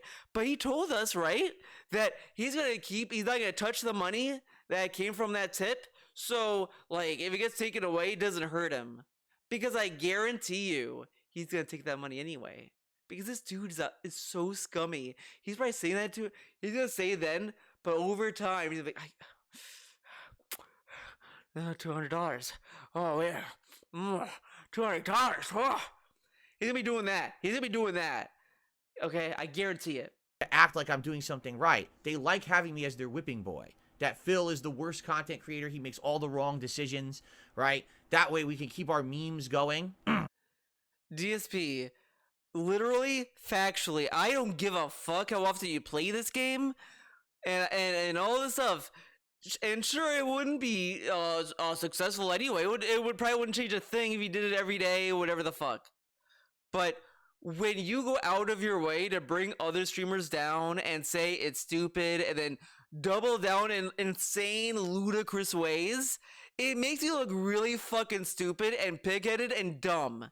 Like, this is really toxic to just say, I don't want to play it every day. He could just say, I don't want to. But he has to, like, find all these dumbass ways to validate his decision. Because he can't stand up for his own decision without putting other people down. And he's telling us that, oh, this is the correct way to act. This is bad behavior. Factually bad behavior. All our toxic, negative memes can continue. And we can just keep doing also, like, do you see, like, there's a lot of businesses who do try to compete with other businesses and all of this stuff. But at the end of the day, like, that attitude also kind of went away and only focus on themselves, right? Like, you look at Apple and they don't really, like, all their graphs that they bring up only compare to their own computers, because obviously they know they can't compete with, like, actual real PCs and all this stuff. So they gave up that. They gave up on that. So they just started comparing on their own stuff, because it's an easy comparison that Apple consumers can understand, because they know if you're gonna buy an Apple product, most likely you're an Apple guy. You're like that's who they speak to. Whatever, come on. You know, saying all the nasty things we want about him, right? Well, guess what? I'm here after 15 years because I do things differently. If I had tried to be like everyone else, I would have went out of business years ago. For two reasons. Number one, because I'm not the young spring chicken anymore. Dude, I'm 41 years old. People are going to watch a 20-year-old do that kind of content. They don't care about a 41-year-old doing that kind of content. They don't. I have to differentiate myself. What kind of content? You're still playing video games. Like, he's doing the same shit he did years ago, though. This is really stupid, and it's just redundant. This is redundant. From everybody else. You understand? That's number one. Number two, I would hate making that kind of content. I don't like making momentary, flash in the pan, popular content. Technically, that's every game, though. What, you beat Super Mario RPG. Are we still talking about that game today? No, we're not. Are we still talking about Chrono Trigger? No, we're not. Like, who cares? He played Chrono Trigger before. Have you done the other endings? Have we done the other endings of Chrono Trigger? That's a good question. No, we haven't. Did we finish Elden Ring? I thought Elden Ring was meaningful. Why haven't we went back to Elden Ring? I thought that was meaningful. I guess it's not. He dropped that game. Yeah, you know what? He dropped that game. He dropped it. Why? I thought he doesn't care what's popular. Why did he drop it? For the new releases. Why does he drop games for the new releases? I thought he doesn't play games because they're popular. Wow, I'm getting more and more confused, Phil. You may have to explain to me why Baldur's Gate 3 will have to be put on the back burner when new releases come out. I thought you don't care about new releases, Phil, and you don't care about the popular streams. Oh, because then people are going to say, where's the new releases, Phil? We don't want the new releases. But I thought your audience doesn't care for that. Why does your audience care for that then? Like, this dude is so lame. Just to make money. I hate that shit. You understand? I absolutely, positively hate it. He literally skipped games because he thinks they wouldn't make him money, though. Literally, factually. Like that. I want to be making content that for me feels meaningful. Baby. You understand? Like, I want to feel like when I work, when I'm done and I turn off my stream for that day, that people got something out of it. And it wasn't just a cheap laugh, but maybe there's something insightful that happened. Maybe they actually felt like a part of a community. Maybe they had a fun interaction with me, right? You know, yes, it could have just been a laugh, but it's not just that laugh because someone was playing a virally popular game. But again, how does he know that this is the case for other streamers? Like, how does he know this? What is the research about this? When other people talk about him, we have to bring receipts. We have to prove stuff. We have to, like, go get ready to go to court with the stuff that we say. But he can just say all this stuff with no evidence other than they play a video game. Like, but who cares? Again, who cares? Instead, because there was genuinely something actually funny or interesting that happened, and you know that you can come back tomorrow and have that same experience because of the dependability, because of my honesty, my loyalty to my audience. You don't get that with other people, right? Literally, other people would have said, here's our schedule. Oh, wait, Baldur's Gate 3 did well. Let's cancel every other game. How do they know they even make schedules? Some streamers don't even do that. This dude is so lame. Cancel every other sandwich that we make in the sandwich shop. We're only making chicken parm. Because also, again, streaming is a more like liquid, fluid, whatever the fuck you want to use. Like, it's a more like motion, improv business. You don't have to do the same thing over and over. Like, at all. Like, people loved watching me play Persona 5 Royal. And I play Guilty Gear too. I do whatever, and people watch whatever. And, you know, I see people who watch Persona 5 come by and watch me play Guilty Gear. Same with Skullgirl, same with all this other stuff, because the people go to your streams for you. But he says it's for them and the game and this and that, all this, like, nonsense. But it's like he can't pick a side. He can't pick a lane. Because this dude needs validation for what he's doing.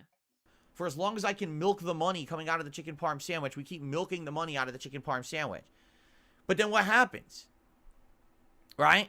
What happens? And this is a very, like, pessimistic outlook to have. Like, this is assuming a lot out of people. He's assuming everyone's dishonest who plays popular games. So if I just happen to play a popular game, does that mean I'm dishonest? He's playing a popular game right now. He's playing Baldur's Gate 3. Does that make him dishonest? I agree. Let's be honest. You are ending up not being loyal and honest to those who made you who you are, right? Right. If I only played Baldur's Gate 3 and didn't care about anything else, what about all the other people who watch RoboCop, who watch Street Fighter, who watch other games and want to see those too? That's not fair to them. What did they do wrong that now they get treated? What did the Baldur's Gate 3 people do wrong to get treated like this, though? Because, again, no one is saying, oh, you should not play other games or whatever. They're asking for more Baldur's Gate 3. Again, if he just wanted to play other games, fine, just say that. Just say that. Why does he have to pit all these people against each other?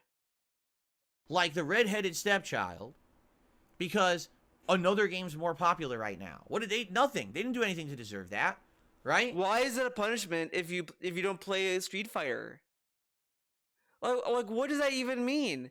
You know what? If you've watched my streams, me not playing Persona 5 Royal, is that punishment? Are you guys being punished right now? Am I punishing you for not doing that? Do you feel punished by not having me not play Guilty Gear? Or any of these other games I'm not playing that I've played before? Wow. That's messed up. That's messed because up, man. I would be doing it solely for personal gain. And I'm not doing things solely for personal gain. I refuse. I do things because I feel like they... And this is also funny. He's insinuating that the reason why he doesn't want to give these games a try because he'd be doing it just for money. But why don't you just play the games just for the game and not for the money? Like, why can't you play Cult of the Lamb just for the game? The game is a solid game. It's fun. But it's a meme game because other people played it? What kind of logic is that? Like, this is kind of like low-key. I've seen some detractors or like people who don't like DSP use this as an argument to say, like, I'm not playing this game because DSP likes this game or whatever the fuck. Or it's a dumb game. I don't know. Like, it's very seldom I see it. But it's just like, why? Why does it matter? So what if they play the game? Oh, they play Cult of the Lamb, so what? Why didn't you play and try it? Why don't you try it? They at least tried Baldur's Gate 3. They may not be in it, but at least they tried. At least they can say they tried it. meaning for me and my audience, okay? I'm excited to play more Baldur's Gate 3. I can't wait to play more Baldur's Gate 3 tomorrow and Friday and continuing on with this playthrough in balance with the rest of my variety streamer schedule. That's how I operate. If you have an issue with that, you can go watch someone who played the game for 2 weeks and never played it again because all they cared about was the flash in the pan popularity. Again, how does he know these people who played for weeks just gave up on it? How do they know? How does he know that? What if they played for a week, they noticed their attention is waning, so they kind of balance it with other stuff, and they played here and there? Or on the flip side, you could go watch one of these streamers who plays the crap out of that style of game and probably was a master of it and played it for a month straight and dominated the game and had a great time. Go watch them too. But if you want a true... What? So, people who played for a week automatically, apparently, are like meme streamers. But then if you played for a month, you're not a meme streamer and you're a cool guy that played the game. But how do you, like, what are you talking about? What? Like, again, he's insinuating all of this just from someone saying, play the game more. How do you get play the game more to, oh, you're asking me to play the game for a week and drop it? How do you get that? My God, man. honest first-time experience from someone who has no prerequisite knowledge of the series, of D&D, of Baldur's Gate, who only game I've ever played was Divinity 2, didn't finish it. And if you want to see all the foibles and the mistakes I'm going to make and me arduously learning this system and having the opportunity to actually interact with me and help me out to understand how this game works, and if you want to be a part of that awesome process, no matter how dozens or hundreds of hours it ends up being, and you're okay with waiting for the content because the content's good, it's genuine, it's meaningful, it's not made to print money for me, it's made to have meaning for the audience. If that's what you like, then by all means, subscribe to the channel, come back when I play the game, and enjoy with me. That's the difference between Phil Burnell, Darkside Phil, and DSP Gaming, and everyone else out there. Right? Right. And that's why I'm still here, successfully running a business after 15 years. That's why, with only... It's funny he says that's why he's successful, because he's an honest guy and all this stuff, but earlier you said that his model is based on asking for contributions. That's his business model, asking for contributions. Like, if that's your business model, then whatever you say after that is just white noise. Because if you're just such an honest guy, cool guy, whatever the fuck, then why do you need to ask for contributions? Like, this is a really pathetic way to excuse begging when it is. But in his eye, begging is him saying, guys, please give me money because I need it or I'm gonna be homeless, blah, blah, blah. These clown-ass examples. But it's still begging. Like, if a kid went up to their mom and said, "Mom, I really want cookies. I really want them," and she's like, "No, you're begging." "No, we don't have cookies at home, Mom. So I'm not begging. I'm just telling you we don't have cookies at home, so I want cookies." That's still begging, Phil. Like, come on. Well, actually, there's a lot of viewers. 580 viewers on my stream, I can still operate a successful business. This is why. Because I'm not like them. I don't get it. Phil has so few viewers. How does he make a living? I make a good living. Because people like me and my content. Despite all the nonsense people say about me, they're all fucking wrong. He makes a good living. As if you have like a stream that's the one slow stream. Oh, I can't have one slow stream. A pattern might form, guys. They don't get it because all they care about is what they have been conditioned to think is the right way to do things. It's not. There's more than one way. It's just an opinion. You think what you do is right for businesses. Other people can say this is right for businesses. Some people may say it's right for this and right and wrong for that. Whatever. But if you're gonna sit there and act high and mighty and as if you know what you're talking about, then shut up. Because you don't know shit, Mr. Bankrupt. To do things in life. My way works and actually works better than those who are constantly dependent on waiting for the next viral sensation to hit. Because when there's no viral sensations to come. Look how he hits his members. Does he get 636 genuine members? No. He's dependent on people coming by and gifting members. That's why he says 'tis the season. He needs the season to give people members. He needs games to get people to show up. He needs all this stuff to happen for this to work. And he even said it himself. "Oh, I think it's a reciprocative relationship. I give you good content, you give me money." Like, shut up, man. Shut the fuck up. Guess what happens? We got nothing to do today. It's a boring day. So now we gotta talk about drama. Now we gotta cause problems. Now we gotta be assholes. And then he's insinuating that these other streamers that do this meme stuff also does drama content on the side.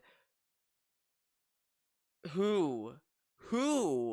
Outside the obvious people, man, that you think of. Like, shut the fuck up. Shut up. Because we need content today. I don't need to do that ever.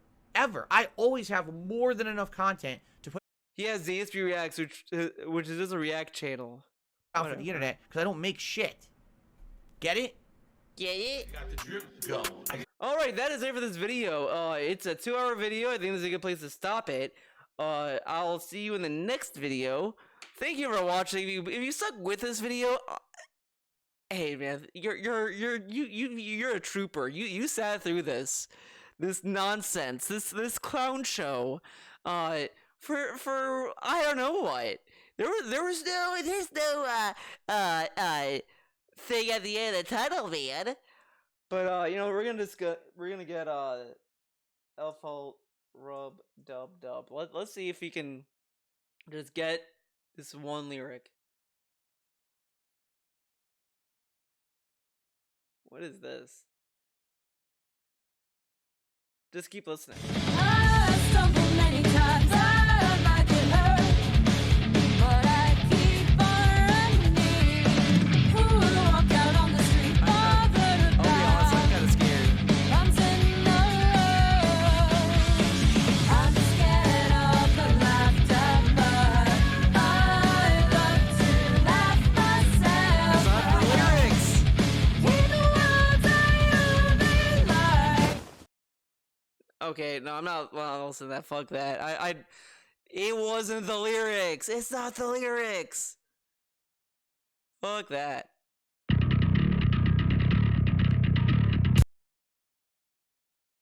Come on, get those